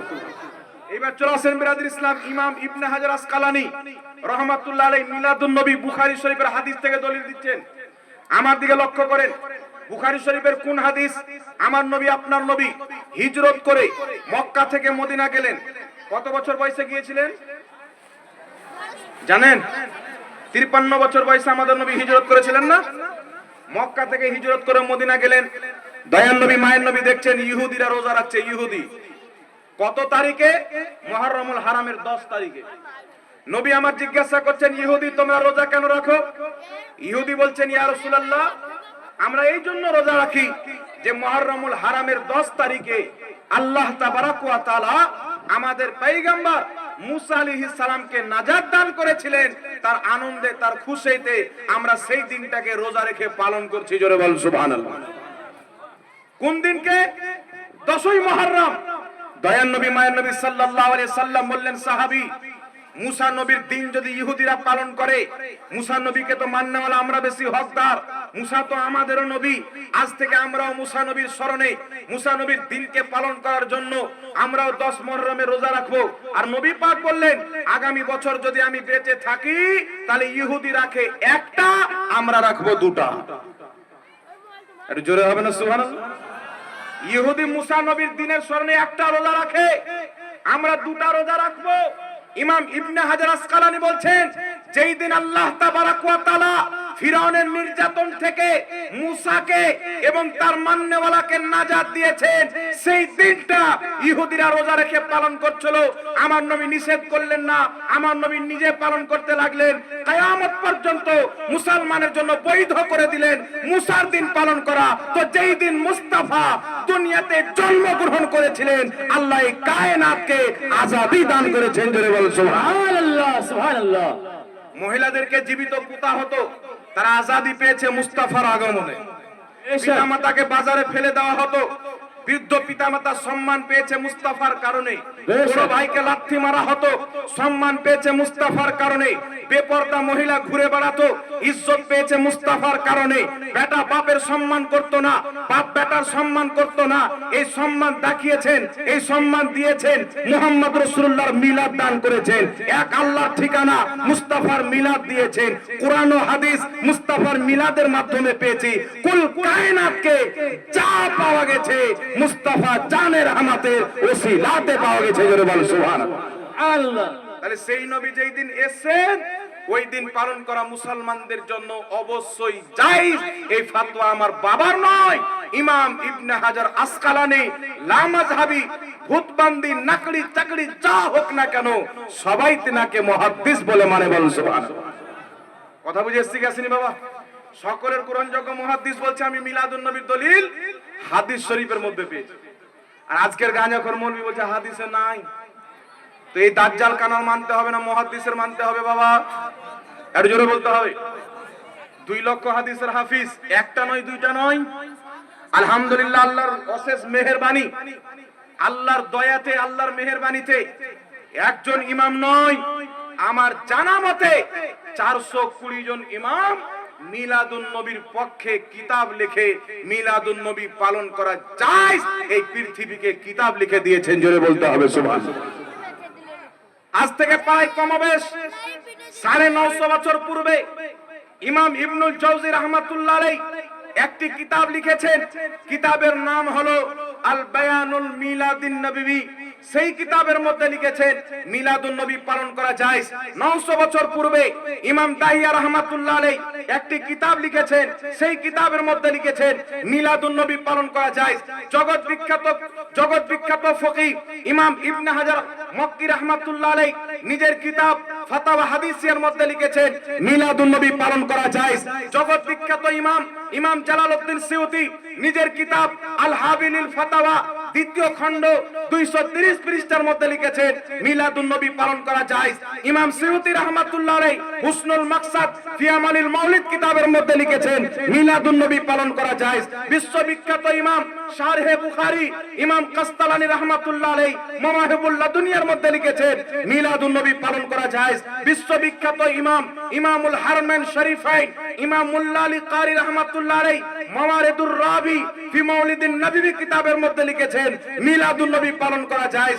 যুগ শ্রেষ্ঠ মুহাদ্দিস শাহ ওয়ালিউল্লাহ মুহাদ্দিস দেহলভী ফাইজুল হারমাইন কিতাবের মধ্যে লিখেছেন মিলাদুন নবী পালন করা জায়েজ। ভারত, বাংলাদেশ, পাকিস্তানের সবচাইতে বড় মুহাদ্দিস শাহ আব্দুল হক মুহাদ্দিস দেহলভী রাহমাতুল্লাহ আলাইহি নিজের কিতাব আখবারুল আখিয়ারের মধ্যে লিখেছেন মিলাদুন নবী পালন করা জায়েজ আছে। জোরে বল সুবহানাল্লাহ। ইমাম সাখাবী রাহমাতুল্লাহ আলাইহি বলেন মিলাদুন নবী পালন করা জায়েজ। ইমাম ইবনে হাজার আসকালানী বলেন মিলাদুন নবী পালন করা জায়েজ। ইমাম মুল্লা আলী কারির ফতোয়া মিলাদুন নবী পালন করা জায়েজ। এই জগৎ বিখ্যাত মুহাদ্দিস, যাদের কিতাব না পড়লে হাদিস বোঝা যাবে না, যাদের কিতাব না পড়লে কমপ্লিট ইলম অর্জন করা যাবে না, যাদের কিতাবকে না পড়লে কমপ্লিট মৌলবি হওয়া যাবে না, যাদেরকে বাদ দিয়ে দিলে হাদিসের মোটা অংশ একটি বাদ হয়ে যাবে। এই যুগ শ্রেষ্ঠ ইমামগণের ফতোয়া মিলাদুন নবী পালন করা যায়। তাহলে বোঝা গেল যারা মিলাদুন নবী পালন করে কিয়ামতের ময়দানে মুহাদ্দিসদের কাতারে থাকবে, যারা মিলাদুন নবীকে অবৈধ বলে তারা শয়তানের কাতারে থাকবে। আমরা কার কাতারে থাকতে যাই বাবা? একটু জোরে বলতে হবে। নবীর কাতারে থাকতে চাই কি চাই না? মুহাদ্দিসের কাতারে থাকতে চাই কি চাই না? এখন আপনি চিন্তা করেন, লামাযহাবীদের মৌলবী লিখছে মিলাদুন নবী পালন করা যায়। ইবনে তাইমিয়া নিজের কিতাব ইখতিদাউল সিরাতাল মুস্তাকিম, সেই কিতাবের মধ্যে লিখতেছে যে যারা মিলাদুন নবী পালন করে নবীর মুহাব্বতই করে। নবীর মুহাব্বতে পালন করার কারণে ওই মুহাব্বতে আল্লাহ প্রচুর নেকি দান করবে। জোরে বলেন সুবহানাল্লাহ। কথা বুঝে এসে গেছেনি বাবা? তো মশলা কি প্রমাণ হলো? রোজা রেখে মিলাদুন নবী পালন করা জায়েজ না না জায়েজ? জোরে বলতে হবে। বিরিয়ানির ব্যবস্থা করে জায়েজ না না জায়েজ? দুটোই আমার নবী থেকে প্রমাণিত। এইভাবে জালসা করে জায়েজ না না জায়েজ? এটাও নবী থেকে প্রমাণিত। তিনটে হাদিস শুনিয়ে দিই। নবী রোজা রেখে প্রত্যেক সপ্তাহ মিলাদ পালন করেছেন। নবী 40 বছর নবুয়তের প্রকাশ্য করার পর খাসি জবাই করে মিলাদ পালন করেছেন। আমার নবী মুস্তাফা মা আয়েশার হুজরাতে মিলাদুন নবীর মাহফিলও করেছেন। জোরে বলুন সুবহানাল্লাহ। তো তিনটা কর্ম হলো জায়েজ। এখন কথা হচ্ছে যে মিছিল করা যায় না না। এই কথা বলার পূর্বে একটা মাসআলা আপনাকে বলে দিই। বর্তমান জামানাতে কিছু জাহিল মৌলবী বেরিয়েছে, দেখবেন যেই মৌলবীর পুঁজি নাই, যেই মৌলবীর কাছে কোনো দলিল নাই যে মিলাদুন নবী পালন করা যাবে না, ওয়াহাবিদের কাছে কোনো দলিল নাই, তারা এরা কি করে বলে মক্কা মদিনাতে হয় না, বলে কি বলে না? একটা ছেলে এসে আমাকে বলছে, হুজুর আমি সৌদি আরবে 12 বছর থাকলাম, ওখানে মিলাদুন নবী নাই। আমি ওকে একটা ভিডিও দেখালাম, কয়েক বছর পূর্বের ভিডিও। সৌদি আরবের রাজধানী রিয়াজ, ওই রিয়াজের মাটিতে একটা সিনেমা হল করা হয়েছে, বিশাল বড়, কয়েক হাজার লোক বসে সিনেমা দেখবে একসাথে। ওই সিনেমা উদ্বোধনে আমাদের ভারতের নায়ক নায়িকা সালমান খান এবং শিল্পা শেট্টি, এই দুইজন নায়ক নায়িকাকে নিয়ে গিয়ে সারা রাত্রি ডান্স করিয়ে সিনেমা হল উদ্বোধন করিয়েছে। তো সৌদি আরবে মিলাদুন নবী হয় না, তো ওয়াহাবি করবে না। তো সৌদি আরবে তো নায়ক নায়িকাকে নিয়ে গিয়ে ডান্স করিয়েছে, তো তোমার আব্বা আমাকে কবে ডান্স করাবে আমাকে বলো, জালসা বাদ দিয়ে ডান্সের প্রোগ্রাম দেবো নাকি বলেন? সৌদি আরবের সরকার বলছে আমাদের আরবে দারু বিক্রি করা যাবে, বৈধ করে দিয়েছে, দারু বিক্রি হচ্ছে। তাহলে ওয়াহাবিদের মাদ্রাসায় কবে থেকে দারু বিক্রি হবে? আমাদের যেগুলো গাঁজা খোর দারু খায় ওরা গুলো ওয়াহাবির কাছ থেকে কিনে নিয়েছে নাকি বলে? তো সৌদি আরবে হয় না তাই করবে না। সৌদি আরবের লোক যদি পায়খানা খায় তো তুইও পায়খানা খাবি? সৌদি আরবে হয় না, করবো না, বাদ দাও। দলিল সৌদি আরব নয়। যদি সৌদি আরব দলিল হয় তাহলে সৌদি আরবে আবু জেহেল আছে, তোর বাপের নাম আবু জেহেল রাখ। সৌদি আরবে আবুল আহাব আছে, তোর বেটার নাম আবুল আহাব রাখ। দলিল সৌদি আরব নয়, দলিল হচ্ছে মুহাম্মদুর রাসূলুল্লাহ, দলিল হচ্ছে সাহাবা, দলিল হচ্ছে মুহাক্কিক, দলিল হচ্ছে ইমাম, দলিল হচ্ছে মুহাদ্দিস, দলিল হচ্ছে ফুকাহা। আর ফুকাহায়ে কেরামের ফতোয়া মিলাদুন নবী পালন করা জায়েজ আছে। জোরে বলতে হবে। কথা বুঝে এসছি আসেনি বাবা? এখন আর একটা কথা বলবে কি, নবী এই দিনে জন্মগ্রহণ করেছেন, এই দিনে ইন্তেকাল করেছেন, তো তোমরা জন্মদিন নিচ্ছ, মৃত্যুর দিনটা কেন লাও না? তো তোমাদের নবী মরে খাল্লাস, তোমরা মৃত্যুদিন পালন করো। আমাদের নবী কিয়ামত পর্যন্ত জিন্দা নবী, যেখানে চাই যেতে পারে। আমাদের নবী কবরে সহশরীরে জিন্দা। মুসনাদে আবু ইয়ালার মধ্যে সহিহ সনদে হাদিস, রাসূল পাক বলছেন, আল আম্বিয়া ও আহিয়াউন ফি কুবুরিহিম ইউসাল্লুন। আল্লাহর প্রত্যেক নবী নিজের কবরে জিন্দা, তারা নিজের কবরে নামাজ আদায় করে। মুসলিম শরীফের মধ্যে সহিহ হাদিস, রাসূল পাক বলছেন, মেরাজের রাত্রিতে মুসা নবীর কবরের পাশে দিয়ে গেলাম, মারারতু আলা মুসা ওয়া হুয়া ইউসাল্লি ফি কবরিহি। আমি মুসা নবীকে দেখলাম, সে নিজের কবরে নামাজ পড়ছে।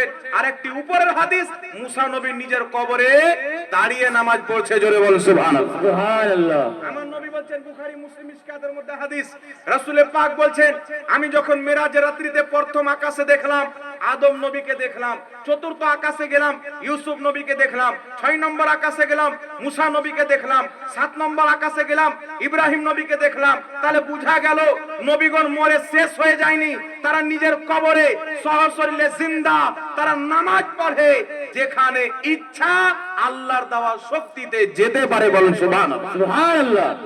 এখন কিছু ওয়াহাবি আছে দেখেন, আমি বললাম না এদের ব্রেন থাকে না, বুদ্ধি থাকে না, গোবর থাকে।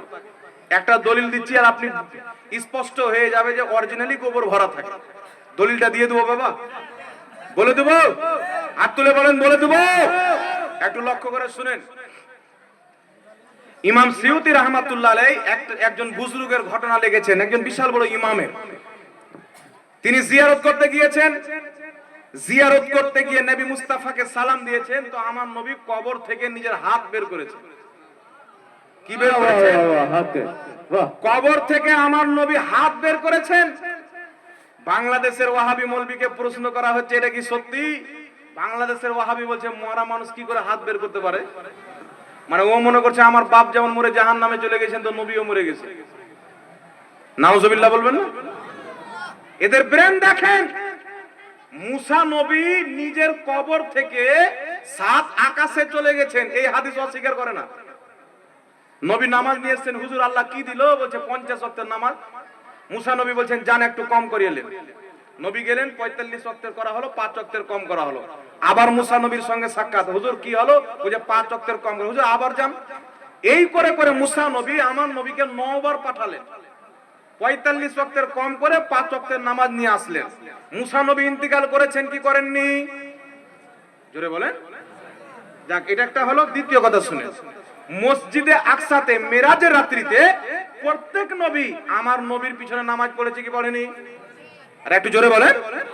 ইব্রাহিম নবী নবীর পিছনে নামাজ পড়ছেন, আদম নবী, তো আদম নবী, ইব্রাহিম নবী, মুসা নবী নিজের কবর থেকে উঠে যদি মসজিদে আকসা আসতে পারে, 7 আকাশ পার করে যদি 7 আকাশের উপরে যেতে পারে, 6 আকাশে যেতে পারে, ওয়াহাবি এটা মানছে আমার নবীর হাত বেরিয়ে গেল আর পেটে ব্যথা। ব্রেনে গোবর আছে কি নাই বলেন? চিন্তা করেন, মুসা নবী পুরো কবর থেকে বেরিয়ে গেল, ইব্রাহিম নবী পুরো কবর থেকে বেরিয়ে গেল। বের হওয়ার পর শুধু বাঙ্গাল নয়, জমিন থেকে প্রথম আকাশ 500 বছরের রাস্তা, সেই আকাশের সাইড পার করতে 500 বছর, দ্বিতীয় আকাশ থেকে তৃতীয় আকাশ যাওয়া 500 বছর। এই করে করে মুসা নবী নিজের কবর থেকে বেরিয়ে 6 নম্বর আকাশে চলে গেছেন। কোন ওয়াহাবির পেটে ব্যথা নাই, আমার নবী হাত বেরিয়ে গেল। বুঝে মরা মানুষ কি করে হাত বের করতে পারে? এর ব্রেন নাই বাবা, অরিজিনালি গোবর ভরা। কথা বুঝে এসছি কি? কিন্তু আলহামদুলিল্লাহ আমাদের আহলে সুন্নাতের ইমাম আলা হযরত গেছেন নবীর দরবারে, ইয়া রাসূলুল্লাহ, দেওবন্দি লিখেছিল নবী মরে মাটির সাথে মিশে গেছে। আমি তার জবাব দিয়েছি। দেওবন্দি ওয়াহাবি লিখেছে, আহলে হাদিসদের গুরু আপনার ইসমাইল দেহলভি নিজের কিতাব তাকওয়াতুল ঈমানের মধ্যে লিখেছে নবী মরে মাটির সাথে মিশে গেছে। কিন্তু ইয়া রাসূলুল্লাহ, আমি দলিল দিয়ে প্রমাণ করেছি আপনি নিজের কবরে জিন্দা আছেন, যাকে চান সাক্ষাৎও দিতে পারেন। ইয়া রাসূলুল্লাহ, ইয়া হাবিবাল্লাহ, আমি আহমদ রাজার আকীদা, আপনি জিন্দা, আপনি একবার আমাকে দেখা দিয়ে দেন, একবার দেখা দিয়ে দেন। বারবার ইলতিজা করতেছেন, কোনো রেসপন্স পাওয়া যায় না। নবীর দরবার থেকে উত্তর আসে না, নবী দেখা দিচ্ছেন না। রাসূলের পাক বলছেন কোই কিউ, আলা হযরত বলছেন নবী পাককে লক্ষ্য করে, কোই কিউ পুছে তেরি বাতে রাজা, তুঝসে কুত্তে হাজার ফিরতে হে আহমদ রাজা, তোমার কথাকে কে গুরুত্ব দিবে? তোমার চাইতে বড় বড় ওয়াফাদার মদিনাতে ঘোরাফেরা করে। জোরে বলেন সুবহানাল্লাহ। সুবহানাল্লাহ। আলা হযরত যখন নিজেকে ছোট করেছেন, সরওয়ারে দো জাহাঁ, নবী কুল, মুখতারে কুল মুহাম্মদুর রাসূলুল্লাহ নিজের রওজা থেকে বেরিয়ে আলা হযরতকে দিদার দিয়েছেন। আলা হযরত বলে উঠেছে, তু জিন্দা হে আল্লাহ, তু জিন্দা হে আল্লাহ, মেরে চশমে আলম সে ঝুক জানে ওয়ালে। বেশক বেশক সুবহানাল্লাহ আলা হযরত নিজের চোখে নবী মুস্তাফাকে দেখেছেন, একটু জোরে হবে না সুবহানাল্লাহ? সুবহানাল্লাহ তাই ইমাম ইবনে হাজার আসকালানী রাহমাতুল্লাহ আলাইহি বুখারী শরীফের সারা ফাতহুল বারীর মধ্যে লিখতেছেন, নবী পাককে অনেক কেউ স্বপ্নতে দেখেছেন, আবার অনেক কেউ ডাইরেক্ট দেখেছেন। নিজের মনের যন্ত্রণা ব্যথা নবী মুস্তাফার সামনে বয়ান করেছেন। আমার নবী ইন্তিকালের পরেও তাদের ব্যথা বেদনাকে দূর করে দিয়েছেন, একটু জোরে বলতে হবে সুবহানাল্লাহ। তো আমাদের নবী মরা নয়, আমাদের নবী সহ শরীরে কবরে জিন্দা আছেন। আজকে এই কান্দির মাটিতে নবীর যারা মিলাদ পালন করতেছি, আমার নবী মুস্তাফা নিজের রওজাতে শুয়ে শুয়ে আমাদেরকে দেখতেছেন, জোরে বল সুবহানাল্লাহ। এখন বলছে এবারা নবী আছেন মদিনায়, মাটি চাপা আছে, কি করে দেখতে পারে?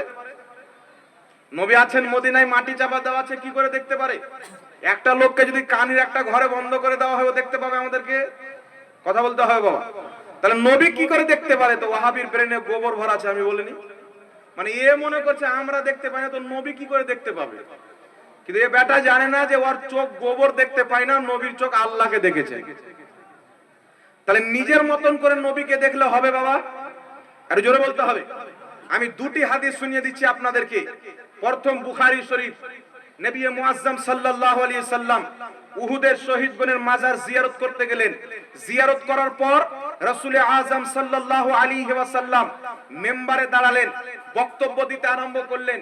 সাহাবীয়ে রাসূল বলছেন, নবী পাক বক্তব্য দিতে দিতে বলছেন, বুখারী শরীফের হাদিস, ইন্নী ওয়াল্লাহি লা আনজুরু ইলা হাউজিল আন।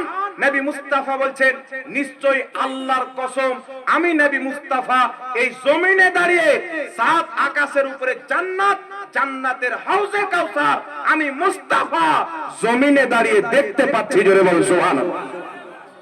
তো যেই নবী মুস্তাফা জমিনে দাঁড়িয়ে সাত আকাশকে ছিদ্র করে জান্নাতের হাউজে কাউসার দেখতে পারে, ওই নবী মুস্তাফা মদিনার কবরের 2 মণ মাটির তলা থেকে উম্মতের পুরো হালাত দেখতে পারে, জোরে বল সুবহানাল্লাহ। তাই রাসূলে কায়নাত বলছেন, এই দুনিয়াটা আল্লাহ আমার জন্য উজ্জ্বল করে দিয়েছেন। আমি দেখতেছি কিয়ামত পর্যন্ত যা কিছু হবে আমি এমন ভাবে দেখতে পাই যেমন হাতের থাবা দেখতে পাওয়া যায়। আর জোরে হবে না সুবহানাল্লাহ। আমি এমন ভাবে দুনিয়া দেখতে পাই যেমন হাতের থাবা দেখতে পাওয়া যায়। শুধু তাই নয়, আজকে আমরা বসে আছি নবীর মুহাব্বতে মিলাদ পালন করছি। মুস্তাফা এটাও জানেন। উঠান কিতাব মাজমাউজ জাওয়াইদ ইমাম হাইসামি উল্লেখ করে বলছেন, রিজালুহুম মুসসিকাত, এই হাদিসের সমস্ত বর্ণনাকারী হচ্ছে বিশুদ্ধ। হাদিস কি? রাসূলে কায়নাত বলছেন, ইন্নী হায়াতি খায়রুল লাকুম, নিশ্চয় আমার দুনিয়াতে বেঁচে থাকা তোমাদের জন্য উপকার, আমার ইন্তিকাল করে যাওয়া এটাও তোমাদের জন্য উপকার। কারণ আমার ইন্তিকালের পর তোমাদের কর্মগুলি, তোমাদের আমলগুলি আল্লাহ আমাকে দেখাবে, আল্লাহ আমার কাছে পেশ করবে।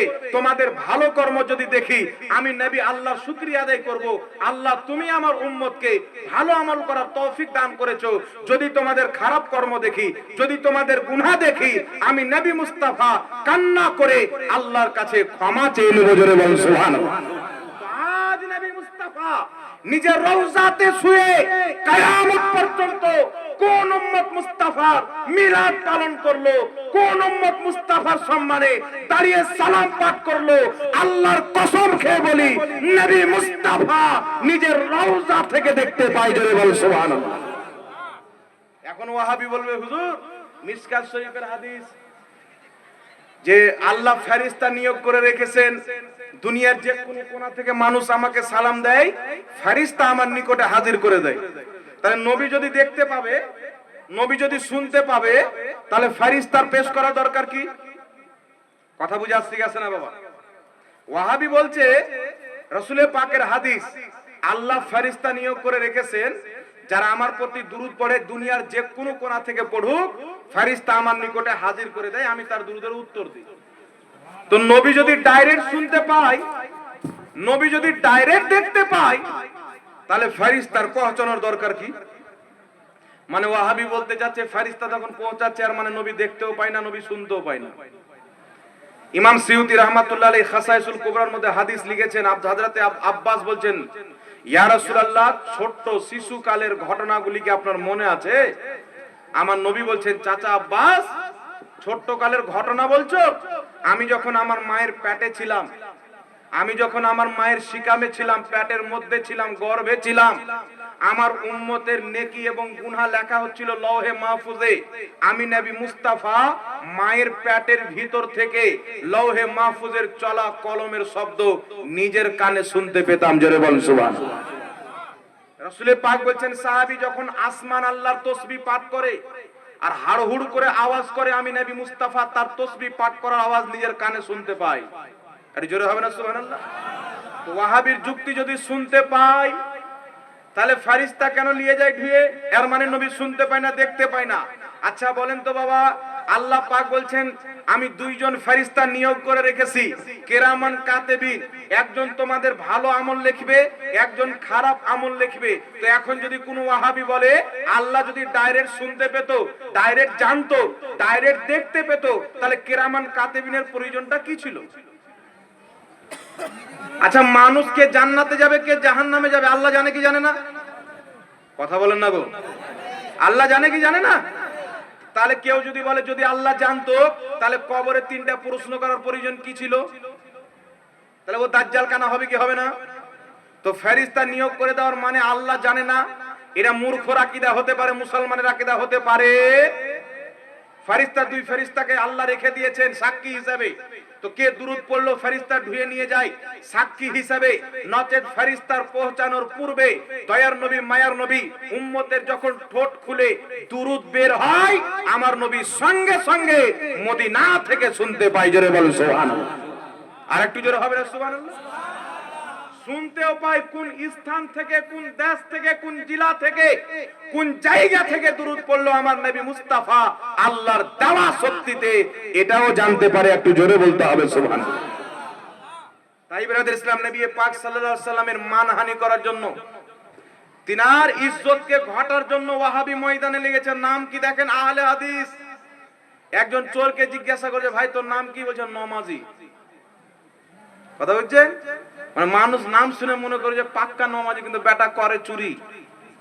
তো নাম আহলে হাদিস, কিন্তু আহলে হাদিস নাম দিয়ে হাদিসের যা নষ্ট, হাদিস শরীফের সাথে যা বেঈমানি এই দল করেছে, পৃথিবীতে কোনো ইহুদি খ্রিস্টান হাদিসের এত অসম্মান, এত ক্ষতি করতে পারেনি। কিছুদিন পূর্বে বাবা একটা বক্তব্য শুনলাম, বাংলাদেশের একটা গাঁজাখোর মৌলবি আছে, কাজ্জাবেন ইহুদি, নাম শুনেছেন? জি, ওর মুখ দেখলি উজু ভেঙে যাবে। মানে ইবলিস যদি ওর মুখ দেখে লাই, তো ইবলিস বলবে আল্লাহ তুই আমাকে কি দেখালি? এত নোংরা লোক। কেন বলছে আপনি বলুন, হুজুর এত কেন রাখছে? এই লোকটা বলেছেন নবীর মুখ দিয়ে দুর্গন্ধ বের হতো। ওর জন্মের দোষ আছে না নাই বাবা? একটু জোরে বলতে হবে, আছে না নাই?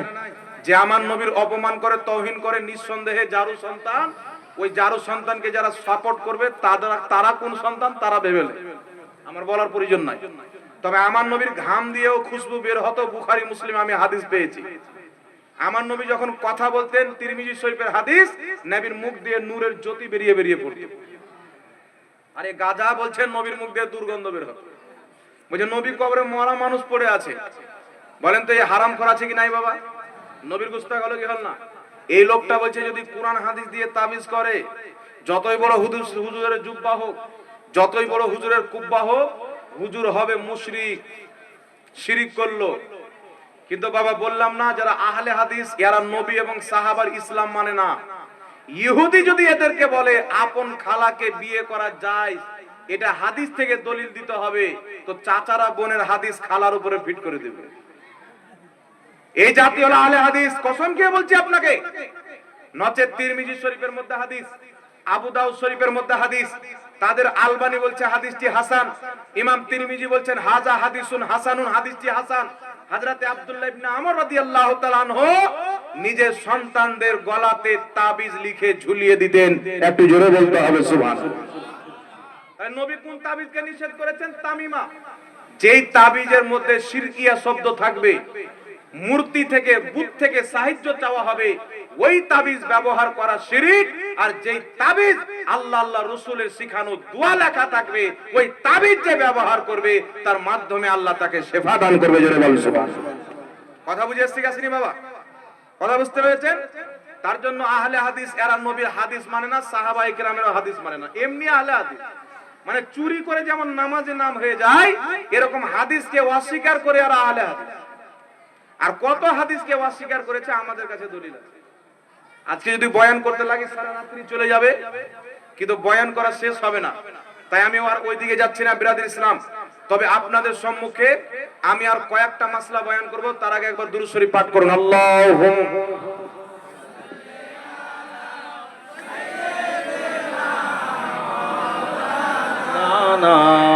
মুহাম্মদ ওয়া আলা আলি সাইয়্যিদিনা মাওলানা মুহাম্মদ সাল্লাল্লাহু আলা মুহাম্মাদিন সাল্লাল্লাহু আলা মুহাম্মদ হরদম ज़ुबा से निकालो पाक नामे मुहम्मद हरदम ज़ुबा से निकालो शफीआना मुहम्मद সাল্লাল্লাহু তাআলা আলাইহি ওয়াসাল্লাম। যাই হোক বিরাদর ইসলাম, আলহামদুলিল্লাহ আমরা দুরূদ শরীফ পাঠ করলাম। এই দুরূদকে নিয়ে অনেক করি ঝামেলা আছে নাকি বলেন বাবা? কেউ এখন কিছু মৌলবি বেরিয়েছে, তারা দুরূদকে ভাগ করতে চায়। এই দুরূদ পড়লে বেশি নাকি, এই দুরূদ পড়া যাবে না, এটা নবীর দুরূদ, এটা মিলাদি দুরূদ, এটা বানানো দুরূদ। তবে কোন মৌলবি যদি দুরূদকে নিয়ে মারামারি করে, কোন দুরূদকে উত্তম কোন দুরূদকে খারাপ বলে, তাহলে ওই মৌলবির বক্তব্য শোনা স্পষ্ট শরীয়তে জায়েজ নয়। ওই মৌলবি হচ্ছে পথভ্রষ্ট। আর যদি দুরূদে ইব্রাহিম ছাড়া অন্য দুরূদ পড়া নাজায়েজ বা বিদআত হয়, তো সবচাইতে বড় বিদআতি হচ্ছে লামাযহাবী। তাদের প্রত্যেক কিতাবের মধ্যে তাদের বানানো দুরূদ লেখা আছে। কথা বুঝে এসে গেছে না? প্রত্যেক কিতাবের মধ্যে তাদের ঘরের বানানো দুরূদ লেখা আছে। তাই কোন দুরূদকে যদি তারা বিদআত বলে, তো তাদের 14 গোষ্ঠী বিদআতি প্রমাণ হবে। কিন্তু নবীর যে দুরূদ আমরা পড়লাম, কিয়ামত পর্যন্ত কেউ বিদআত নাজায়েজ প্রমাণ করতে পারবে না। তাই নবীর দুরূদ অন্তর খুলে পড়বেন। এই দুরূদ হোক ইয়া নবী সালামু আলাইকা হোক, এই সালাম হোক, অন্তর খুলে ঈমানের সহিত নবীকে সালাম জানাবেন। কোন গারদুল্লাহ মৌলবি যদি ফতোয়া দেয়, তাকে 3 তালাক ডাইরেক্ট, কোনো চিন্তা ভাবনা করতে হবে না, তাকে তালাক দিতে হবে। ওই মৌলবির ঈমানে জন্ডিস আছে। আর যার ঈমানে জন্ডিস আছে, সে মানুষকে কি শিক্ষা দেবে? কথা বুঝতে পেরেছেন কি পারেননি বাবা? একটা আহলে হাদিস মৌলবি আছে, বেরেলিরা দুরূদ বানিয়েছে, আল্লাহুম্মা সাল্লি আলা, মাজা কুড়িয়ে দিল দুরূদটা, এই দুরূদ পড়া যাবে না, পড়লি জাহান্নামে যাবে।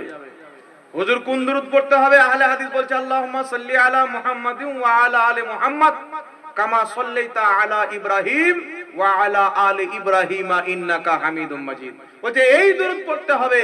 আর এই দুরূদ যদি পড়ো আল্লাহুম্মা সাল্লি আলা, ডাইরেক্ট জাহান্নাম। ওই মৌলবি একটু পর বলছে রাসূল সাল্লাল্লাহু আলাইহি ওয়াসাল্লাম। আমাদের একটা সুন্নি ছেলে চালাক ছিল, গাঁজা খেত কিন্তু চালাক ছিল। সুন্নিরা যদি গাঁজা খায় তবুও ব্রেনে কিছু থাকে, আর এরা যদি তাহাজ্জুদের নামাজ পড়ে তবুও ব্রেনে গু ভরা থাকে। জি, ওই সুন্নি ছেলে বলছে হুজুর আপনি বলছেন দুরূদে ইব্রাহিম পড়ো, অন্য দুরূদ পড়লে জাহান্নামে যেতে হবে, তা আপনি যে সাল্লাল্লাহু আলাইহি সাল্লাম বললেন, এটা আপনার কোন বাপের কিতাবে লেখা আছে? এটা কোন কিতাবে আছে একটু দেখান তো। মৌলবি হাক্কা বাক্কা হয়ে গেছে। তো সুন্নি ছেলেটা গাঁজাখোর ছেলে, তো ভয়টা একটু কম থাকে, বুঝতে পারছেন? এইরকম ছেলে দাঁড়িয়ে বলছে শুনেন, আপনি বলেছেন সর্বশ্রেষ্ঠ দুরূদে ইব্রাহিম, সেই দুরূদই পড়তে হবে যেটা নামাজের মধ্যে পড়ি। তো আপনি আজকের মাহফিলে যতবার নবীর নাম নেবেন, ততবার দুরূদ পড়তে হয়, তো ততবার আপনি দুরূদে ইব্রাহিম পড়বেন, অন্য দুরূদ পড়তে পাবেন না। আপনার ফতোয়ায় যদি আপনি আমল না করেন, আপনি পাক্কা চিটার, পাক্কা বাটফার, মুনাফিক। আচ্ছা বলেন তো বাবা, মৌলবি যদি বক্তব্যতে 100 বার রাসূলুল্লাহর নাম লাই, 100 বার দুরূদে ইব্রাহিম পড়ে, তো বক্তব্য হবে না দুরূদ পড়া হবে? কথা বুঝেছেন? একটা উদাহরণ দিচ্ছি, বলছে রাসূল আল্লাহুম্মা সাল্লি আলা মুহাম্মাদ ওয়া আলা আলি মুহাম্মাদ কামা সাল্লাইতা আলা ইব্রাহিম ওয়া আলা আলি ইব্রাহিম ইন্নাকা হামিদুম মাজিদ। আল্লাহুম্মা সাল্লি আলা আল্লাহুম্মা বারিক আলা মুহাম্মাদ ওয়া আলা আলি মুহাম্মাদ কামা বারাকতা আলা ইব্রাহিম ওয়া আলা আলি ইব্রাহিম ইন্নাকা হামিদুম মাজিদ। একবার হলো নবীর নাম লও। তাহলে 100 বার যদি নাম লাই, তার মৌলবীর পাসিনা বেরিয়ে যাবে। মানুষ বলবে একে লাত মেরে ভাগাইয়ে বক্তব্য শুনিতে আসেনি, দুরূদ শুনিতে এসেছে। তাহলে ওয়াহাবি কত বড় মুনাফিক! বলছে নামাজের মধ্যে যে দুরূদ আছে, দুরূদে ইব্রাহিম পড়ো, আর বেটা যখন নবীর নাম লাই সাল্লাল্লাহু আলাইহি ওয়াসাল্লাম পড়ে। আমার নবীর একটা হাদিস দেখাও, নবী বলেছেন যখন আমার নাম লিবে তো সাল্লাল্লাহু আলাইহি সাল্লাম এই দুরূদটা পড়বে। তাহলে ওয়াহাবি মৌলবি নিজের ফতোয়ায় নিজে বিদআতি প্রমাণ হলো কি হলো না? ও নিজে জাহান্নামে যাবে। তো এই ধরনের মুনাফিক বেঈমান মৌলবীকে তালাক দিবেন। মুসলিম শরীফ উঠান, মুসলিম শরীফের প্রথমে খুতবার পর ইমাম মুসলিম যে দুরূদ লিখেছেন তার নিজস্ব বানানো দুরূদ, কোন কিতাবের দুরূদ, কোন হাদিসের দুরূদ নয়। উঠান তাফসিরে জালালাইন, ইমাম জালালউদ্দিন সিয়ুতি খুতবার পরে যেই দুরূদ শরীফ লিখেছেন তিনার বানানো দুরূদ, কোন হাদিস থেকে প্রমাণিত নাই। লামাযহাবীদের রুহানি বাপ কাজ্জাব বিন ইহুদি একটি কিতাব লিখেছেন, রাসূলুল্লাহর সালাত বানাম পরিচালিত সালাত, সেই কিতাবে দুরূদ লিখেছেন, তার বানানো দুরূদ, কোন হাদিসের দুরূদ নয়। লামাযহাবীদের বড় একজন গুরু আছে মুজাফফর বিন মুহসিন, এ হলো আরেকটা শয়তান, সে নিজের ফতোয়া সমূহের মধ্যে লিখেছে এই ওই দুরূদ লিখেছে যেই দুরূদ কোন কিতাবের নয়, তার বানানো দুরূদ লিখেছে। লামাযহাবীদের সবচাইতে বড় বাপ মুহাম্মদ বিন আব্দুল ওয়াহাব নজদি নিজের কিতাব কিতাবুত তাওহীদের মধ্যে যেই দুরূদটা লিখেছে দুরূদে ইব্রাহিম নয়, নিজের বানানো দুরূদ লিখেছে। তাহলে তাদের ফতোয়া অনুযায়ী যদি জাহান্নামে যায় তাদের বাপ দাদা আগে জাহান্নামে যাবে। কথা বুঝে এসছি গাছিরি বাবা? তারা আগে জাহান্নামে যাবে। তাই যখন দুরূদ পড়ার কথা হবে, দুরূদে ইব্রাহিমী হোক, অন্য কোন দুরূদ হোক, ইয়া নবী সালামু আলাইকা হোক, অন্তর খুলে নবী মুস্তাফার প্রতি দুরূদ পাঠ করবেন। মনে রাখবেন কোন মৌলবি নিজের বাবার উপরে দুরূদ পড়ায় না, মুস্তাফা জানে রহমাতের উপরে দুরূদ পড়ায়। কথা বুঝতে পেরেছেন কি পারেননি বাবা? কথা বুঝতে পারছেন আমার? না ঝাড়খণ্ডের মানুষ বাংলা হচ্ছে না? বুঝতে পারছেন? তাই দুরূদ নিয়ে কোন ওয়াহাবীর যদি কোন ব্রেনে অসুস্থ থাকে তাহলে আমাদের সাথে কন্টাক্ট করো বেটা। আর কোন বকরি ছাগল পাগলা কুকুরকে দিয়ে নয়। আপনারা এখানে গাড়িঘাট মাদ্রাসা যে চিনেছেন, উমরপুরে একটু ভিতরে গিয়ে গাড়িঘাট বড় একটা ইউনিভার্সিটি মাদ্রাসা, বারেলী শরীফের পীর সাহেব হুজুর জামালে মিল্লাত মাদ্দাজিল্লাহুল আলী ওখানে আছেন। এই বছর আমি ওখানে জালসাতে ছিলাম। আমি চ্যালেঞ্জ করেছিলাম যে যদি কোনো আহলে হাদিস বুকের উপরে হাত বানার একটা সহি মারফু হাদিস দেখাইতে পারে, আমি তাকে 5 লক্ষ টাকা পুরস্কার দেব। এইভাবে বুকে হাত বানার একটা সহি মারফু হাদিস, নবী হাত বেনেছেন বুকে, একটা হাদিস দেখাইতে পারে, তাকে 5 লক্ষ টাকা পুরস্কার দেব। তাদের বড় বড় মৌলবি দাঁত চিবিয়ে বসে আছে, কিছু পাগলা ওর বাড়ির লোক ওকে চিনে না, ও আমার চ্যালেঞ্জ অ্যাকসেপ্ট করেছে যে জাহাঙ্গীরের সাথে আমি বসবো। তো তোর সাথে আমি বসতে যাবো মানে তোর সাথে আমার বাড়ির বকরি বসবে নাকি বলেন? তোর সাথে বসবো মানে কি? আমি যে চ্যালেঞ্জ করেছি বুকের উপরে হাত বানার একটা সহি মারফু হাদিস দেখাও, 5 লক্ষ টাকা নয়, তোমাদের বড় বড় বাপকে নিয়ে এসো, 10 লক্ষ টাকা পুরস্কার ডবল দেবো, হিম্মত থাকলে তো দেখো। কিয়ামত পর্যন্ত পারবে না। বলছে আবু দাউদ শরীফে হাদিস আছে নবী বুকের উপরে হাত বেনেছেন। বেটা আবু দাউদ শরীফের হাদিস কে তোমাদের আব্বা মতিউর রহমান মাদানী বলছে জয়ীফ। বাংলাদেশের একটা ফুচকা মৌলবি আছে, নামটা বলছে, ও বলছে জয়ীফ। মাওলানা জাকারিয়া আহলে হাদিসদের বড় আলিম প্রফেসর বাংলাদেশের বলছে বুকের উপরে হাত বানার কোন সহি হাদিস নাই। তাহলে কোন লামাযহাবী মৌলবি যদি বলে বুকের উপরে হাত বানার সহি হাদিস আছে, ওই ব্যক্তি হাদিসের নামে জালিয়াতি করলো, ও আহলে হাদিস নয়, আহলে খবিস। কথা বুঝতে পেরেছেন? ও আহলে শয়তান, আহলে হাদিস নয়। বুকের উপরে হাত বানার কোন মায়ের লাল জন্ম নেয়নি যে আমার নবী বুকে হাত বেনেছেন, একটা সহি মারফু মুত্তাসিল হাদিস দেখাবে।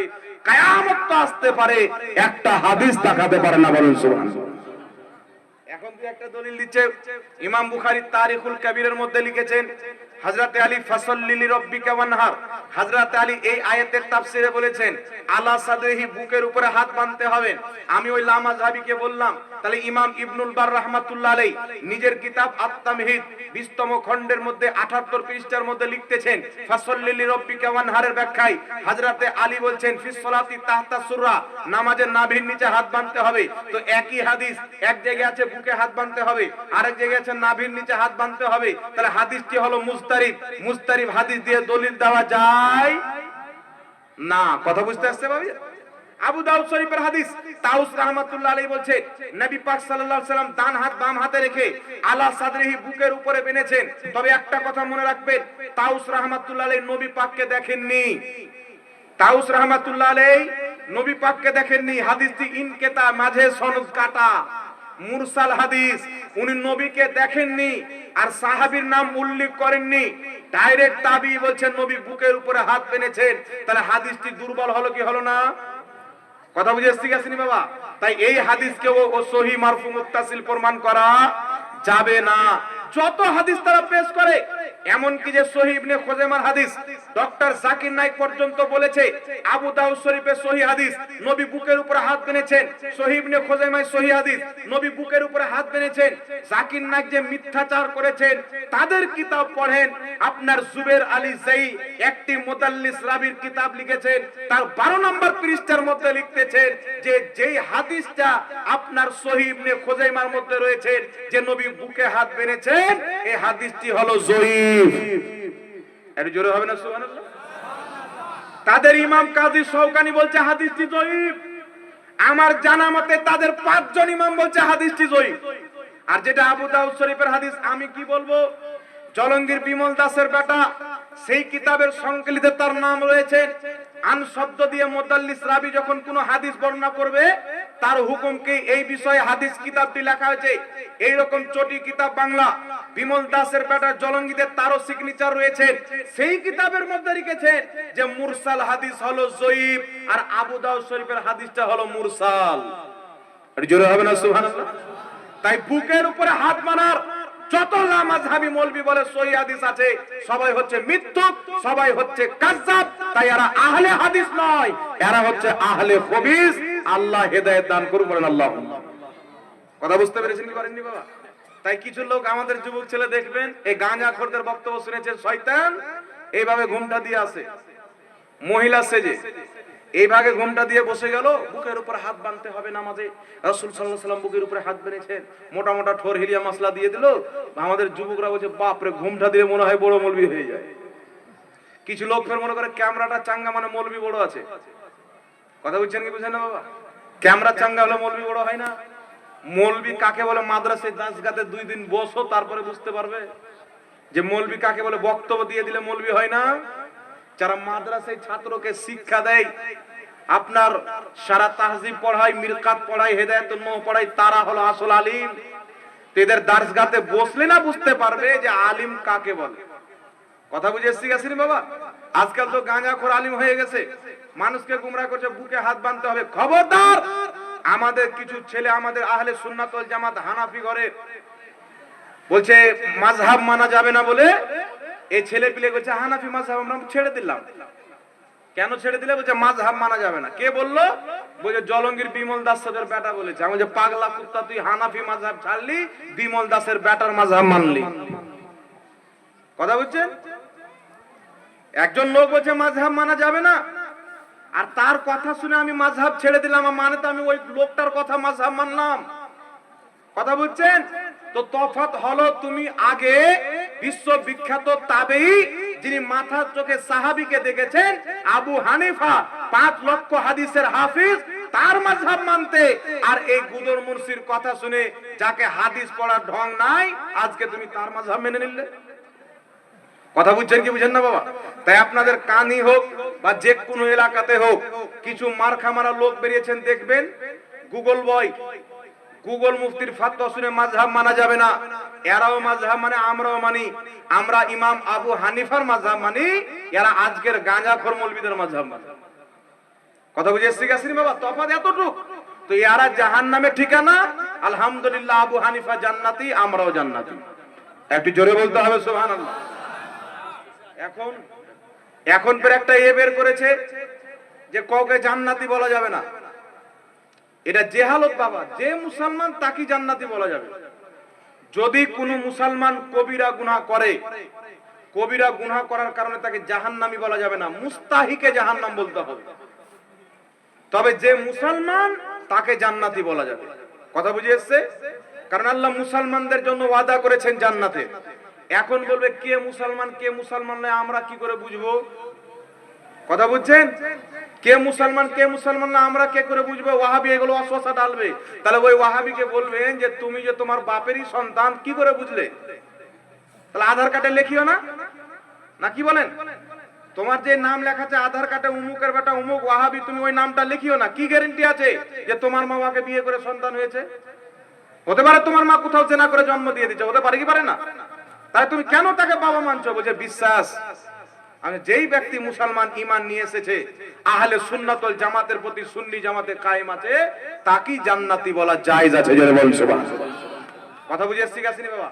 হুজুর বড় বড় গুনাহ করে, যতই গুনাহ করুক, আমার নবী বলেছেন ইবনে মাজাহ শরীফের হাদিস, শাফাআতি লি আহলিল কাবাইরি মিন উম্মতি, আমার উম্মতের বড় বড় পাপীকে আমি শাফাআত করে জান্নাতে নিয়ে যাব। জোরে বলুন সুবহানাল্লাহ। তাহলে কি বোঝা গেল? মুসলমান যদি বড় পাপীও থাকে, মুসলমান থাকে, সেও একদিন না একদিন জান্নাতে যাবে। এটা নবী মুস্তাফার হাদিস। আল্লাহ বুঝার তৌফিক দান করুন। এখানে একটি প্রশ্ন এসেছে বাবা, উত্তর দিয়ে দেবো। আসসালামু আলাইকুম, কবরে দাফনের শেষে আজান দেওয়া যাবে কি যাবে না? দেখেন বিরাদর ইসলাম, আমার আপনার নবী সাল্লাল্লাহু আলাইহি ওয়াসাল্লাম একজন সাহাবীকে মাটি দিলেন। মাটি দেওয়ার পর রাসূলে পাক তাকবীর পাঠ করলেন। তো আল্লাহু আকবার আল্লাহু আকবার বলে তাকবীর পাঠ করলেন। তো সাহাবা জিজ্ঞাসা করলেন, হুজুর আপনি তাকবীর কেন পাঠ করলেন? তো রাসূলে পাক বলছেন, তার কবর তাঙ্গ হচ্ছিল, মানে ছোট হয়ে যাচ্ছিল, আমি তাকবীর করলাম, ফলে আল্লাহ তার কবরকে প্রশস্ত করে দিল। জোরে বলেন সুবহানাল্লাহ। নবী পাক সাল্লাল্লাহু আলাইহি ওয়াসাল্লাম বলেন, যখন মৃত্যু ব্যক্তিকে কবরে দাফন করা হয়, তার কবরে শয়তান পরিবেশ করে, তাকে যখন প্রশ্ন করা হয় তাকে গুমরা করে, ইদিগুদি করে, যেন উত্তর না দিতে পারে। তারপরে রাসূলে পাক বলছেন, আজান শুনে শয়তান বায়ু ছাড়ে আর পালায়। তাই মুহাদ্দিসিনে কেরাম, ফুকাহায়ে কেরাম, যেমন ইমামুল ফুকাহা ইমাম ইবনে আবিদিন শামী রাহমাতুল্লাহ আলাইহি ফাতাওয়া শামীর মধ্যে লিখেছেন, তার কারণে কবরে আজান দেওয়া হচ্ছে মুস্তাহাব। আজান দিলে মৃত্যু ব্যক্তির অনেক উপকার হয়। বলুন সুবহানাল্লাহ। তাই মৃত্যু ব্যক্তিকে দাফন করার পর কবরের পাশে দাঁড়িয়ে আজান দেওয়া, এটা মুস্তাহাব, ফরজ নয়, ওয়াজিব নয়, মুস্তাহাব। মুস্তাহাব কাকে বলে? যেটা নবী কখনো করেছেন, কখনো করেননি, তাকে বলা হয় মুস্তাহাব। আবার পূর্বের মুসলমান, বিগত মুসলমান যেই কাজকে পছন্দ করেছেন, ভালো মনে করেছেন, সেটাও হচ্ছে মুস্তাহাব। তো শুধু তাকবীর বলা সরাসরি নবী থেকে প্রমাণিত, আর কমপ্লিট আজান দেওয়া বিগত মুসলমান ফুকাহায়ে কেরামরা এটাকে পছন্দ করেছেন বলে কবরের পাশে আজান দেওয়া হচ্ছে মুস্তাহাব, যে দিবে সওয়াব পাবে। কথা বুঝেছেন? কেউ যদি না দেয় মারামারি করা যাবে না। তবে কেউ যদি বলে দেওয়া হারাম, দেওয়া নাজায়েজ, ওর কানপাটটা সাইজ করে ওকে বুঝিয়ে দিতে হবে। কথা বুঝতে পেরেছেন? তার কারণে কবরে আজান দেওয়া যায়। এই কবরে আজান দিলে মৃত্যু ব্যক্তির উপকার হয়। তো যাই হোক বিরাদর ইসলাম, মিলাদুন নবী আলহামদুলিল্লাহ পালন করব, নেকি পাবো। কতটুক নেকি পাবো? আপনারা যদি অনুমতি দেন তো একটা হাদিস আর বলে দেব।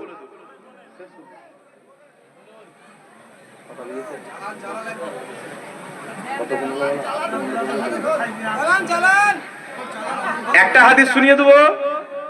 মিলাদুন নবী পালন করলে কি উপকার হয় শুনেন। হাদিসটা শুনেন, আর হাদিসের ব্যাখ্যা ওয়াহাবি কি করে, আসল ব্যাখ্যা কি, এটাও শুনবেন। বুখারী শরীফের মধ্যে হাদিস, রাসূলুল্লাহ সাল্লাল্লাহু আলাইহি ওয়াসাল্লামের দুইজন চাচা, একজনের নাম হলো আব্বাস, আর একজনের নাম হলো আবু লাহাব। আবু লাহাব হলো কাফির, আব্বাস হলো সাহাবী রাসূল। আবু লাহাবের ইন্তিকালে মরার পর হযরতে আব্বাস রাদিয়াল্লাহু তাআলা আনহু তাকে স্বপ্নতে দেখেছেন। কি দেখেছেন? স্বপ্নতে দেখছে আবু লাহাব, বলছে আবু লাহাব ভাই তোমার খবর কি? হাদিসটি বুখারী শরীফের মধ্যে সহিহ হাদিস, লক্ষ্য করে শুনবেন। আবু লাহাব বলছে ভাই আর বলিস না, দুনিয়াতে মুহাম্মদ সাল্লাল্লাহু আলাইহি সাল্লামকে অমান্য করে এসেছি, বিভিন্ন রকম আযাবে মুবতালা রয়েছি। তবে ভাই সোমবারের দিন, যেই দিন নবী মুস্তাফা জন্মগ্রহণ করেছিলেন, আমার বাঁধি, আমার গোলাম, আমার দাসী সুয়াইবা আমাকে এসে বলেছিল, আবু লাহাব তোমার ভাই আব্দুল্লাহর পুত্র জন্ম নিয়েছে। আমি খুশি হয়ে, আনন্দিত হয়ে এই শাহাদাতের আঙ্গুলের ইশারা করে বলেছিলাম, সুয়াইবা তুমি আমার ভাতিজার জন্মের সুসংবাদ আমাকে দিলে, আজকে থেকে তুমি আমার বাঁধি নয়, আমি তোমাকে আজাদ করে দিলাম। জোরে বল সুবহানাল্লাহ। আবু লাহাব বলছেন নবী মুস্তাফার জন্মের খুশিতে বাঁধি আজাদ করেছিলাম এই আঙ্গুলের ইশারায়। তাই যখন সোমবারে জাহান্নামের আযাবে লিপ্ত রয়েছি, কিন্তু সোমবারে যখন এই আঙ্গুলকে আমি চুষি, এই আঙ্গুল থেকে পানি বের হয়, আমার আযাবে কমতি হয়ে যায়। একটু জোরে বলতে হবে সুবহানাল্লাহ। আমার আযাবে কমতি হয়ে যায়। তার জন্য অসংখ্য ইমামগণ, খাস করে ইমাম সৈয়দ আলভী মাক্কি রহমাতুল্লাহ আলাইহি একটি কিতাব লিখেছেন মিলাদুন নবী, মক্কা শরীফের ইমাম সেই কিতাবের মধ্যে এই হাদিসটি দলিল হিসেবে পেশ করেছেন। আরো অনেক ইমাম পেশ করে বলেছেন, যদি আবু লাহাবের মতন কাফির, আবু লাহাবের মতন বেঈমান নবীর জন্মের দিনে খুশি হয়ে বাঁধি আযাব করে, জাহান্নামে প্রত্যেক সোমবারে তার আযাবে কমতি হয়ে যায়। যারা নবীর কলমা পড়নেওয়ালা মুসলমান রয়েছেন, তারা নবীর মিলাদ পালন করবে, আল্লাহ তাদেরকে কত কি দান করবে, জোরে বল সুবহানাল্লাহ। তাই বিরাদর ইসলাম, ইমাম জাজরি সহ অসংখ্য ইমামগণ উক্ত হাদিসকে মিলাদুন নবীর দলিল হিসেবে পেশ করেছেন। আপনার বিমল দাসের বেটা বলছে আবু লাহাব খুশি প্রকাশ্য করেছিল, তো যেই ব্যক্তি নবীর মিলাদ পালন করে খুশি প্রকাশ্য করবে তারা হলো লাহাবি। কত নোংরা দেখেন, আর ব্রেনে গোবর ভরা আছে। আমি আগেই বলেছি, এটা মনে রাখতে হবে। গোবর যদি না থাকে ও ওয়াহাবি হতে পারে না।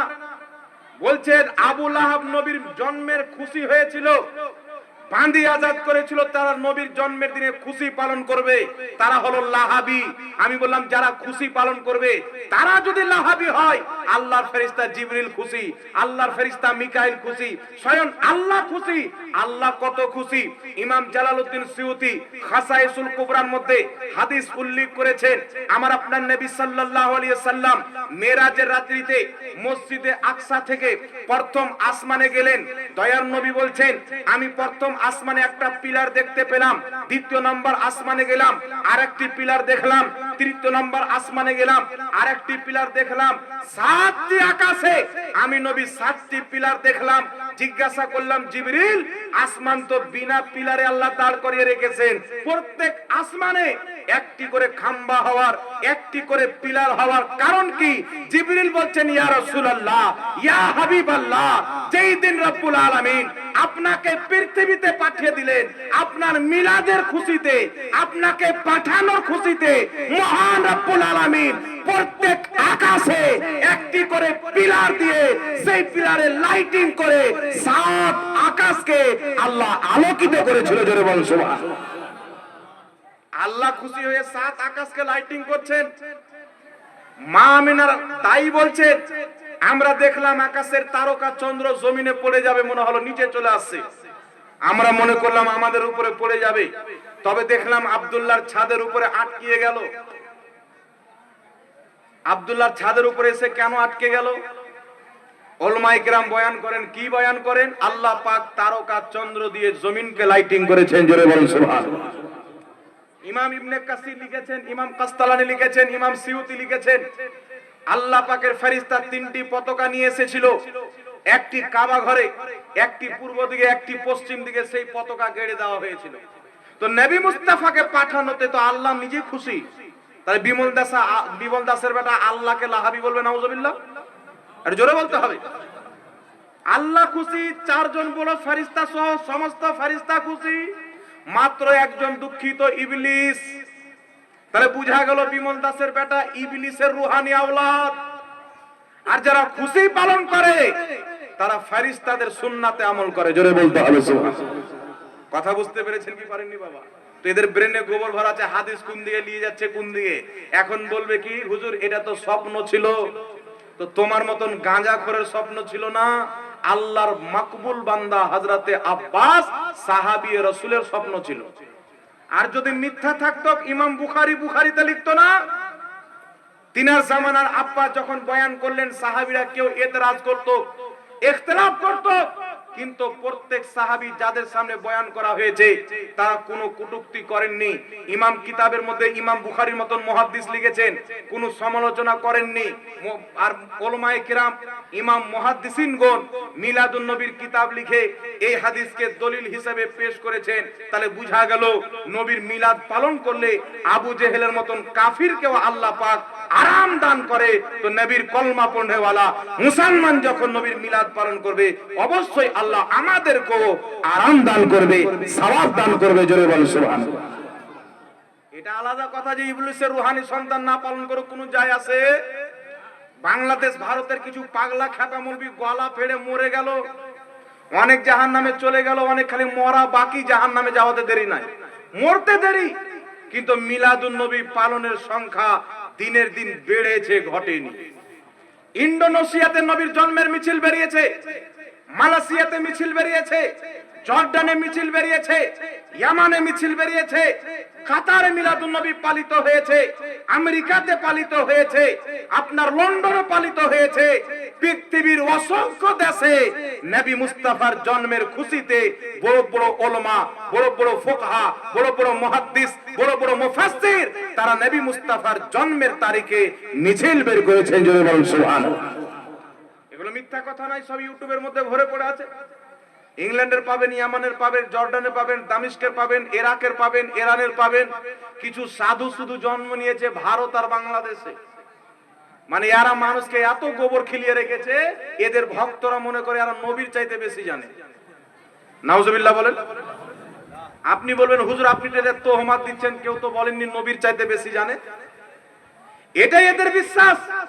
কি করে বিশ্বাস? আমার দিকে শুনেন। বাংলাদেশের লামাযহাবীদের একটা গুরু আছে মুজাফফর বিন মহসিন, অনেক যুবক দেখে হবে ইউটিউবে। সে বক্তব্য দিচ্ছে মুহাম্মদ রাসূলুল্লাহ সাল্লাল্লাহু আলাইহি সাল্লামের কোনো ডিগ্রি ছিল না, তাই মুহাম্মদ সাল্লাল্লাহু আলাইহি সাল্লামের ভুল হয়েছে। আমাদের অনেক ডিগ্রি, মুফতি, মুহাদ্দিস, হাফিজ, কারি, তাই আমাদের কোনো ভুল হবে না। নাউজুবিল্লাহ বলবেন না। নবীর কোনো ডিগ্রি ছিল না, তাই নবীর ভুল হয়েছে। আমাদের অনেক ডিগ্রি, আমাদের ভুল হবে না, এই কথা মানতে পারা যায়? তাহলে নবীর চাইতে নিজেকে বাড়ালো কি বাড়ালো না? একটু জোরে বলতে হবে বাবা। কিন্তু আমার নবী যে আল্লাহর নবী, এই নবী ডিগ্রির সামনে সারা পৃথিবীর ডিগ্রির কোনো দাম নাই। নবুয়ত এমন একটি ডিগ্রি, মালায়েকা তার নিচে, জিন্নাত তার নিচে, গাউসিয়াত তার নিচে, সাহাবিয়াত তার নিচে, বেলায়াত তার নিচে, আবদালিয়াত তার নিচে, কুতুবিয়াত তার নিচে। প্রত্যেক ডিগ্রি আল্লাহ তাবারক ওয়া তাআলা নবুয়তের নিচে রেখেছেন, নবুয়তের ডিগ্রি সমস্ত ডিগ্রির উপরে রেখেছেন। জোরে বলুন সুবহানাল্লাহ। আর এই গাধা বলছে আমাদের ভুল হবে না, আমাদের ডিগ্রি আছে। নবীর ভুল হয়েছে। আল্লাহর নবী সাল্লাল্লাহু আলাইহি সাল্লাম মানুষ ছিলেন, তাই নবীর ভুল হয়েছে। কি ভুল? বলছে 2 রাকাত 4 রাকাত সালাত আদায় করতে গিয়ে 2 রাকাতে ভুলে সালাম ফিরিয়ে দিল। এটা নবীর ভুল হলো কি হলো না? কিন্তু এটা নবীর ভুল বলা যাবে, কারণ 2 রাকাতে নবী সালাম যদি না ফিরাতেন, কিয়ামত পর্যন্ত যারা ভুলে 2 রাকাতে সালাম ফিরিয়ে দিবে, তো নামাজটা কিভাবে আদায় করবে? ওয়াহাবীর বাপ বলতো। এটা কে বলতো? আমার নবী মশলা তৈরি করার জন্য আল্লাহর পক্ষ থেকে এটা নবীকে করানো হয়েছে। একটু জোরে বলতে হবে সুবহানাল্লাহ। তাই বিরাদের ইসলাম একটি কথা মনে রাখবেন, ঈমান আকীদা হলো সবচাইতে মজবুত জিনিস। এই লামাযহাবীদের আকীদা, তাদের বিশ্বাস ইহুদি খ্রিস্টানদের বিশ্বাসের মতন। তারা বিশ্বাস রাখে আল্লাহর হাত আছে, আল্লাহর পাও আছে, আল্লাহর চোখ আছে, আল্লাহর চেহারা রয়েছে, আল্লাহর মুখ রয়েছে।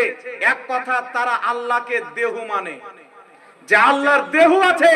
কিন্তু ইসলামে আল্লাহর কোনো আকার আকৃতির ধারণা নাই। আপনি ইহুদিদের ধর্মীয় কিতাব পড়ান,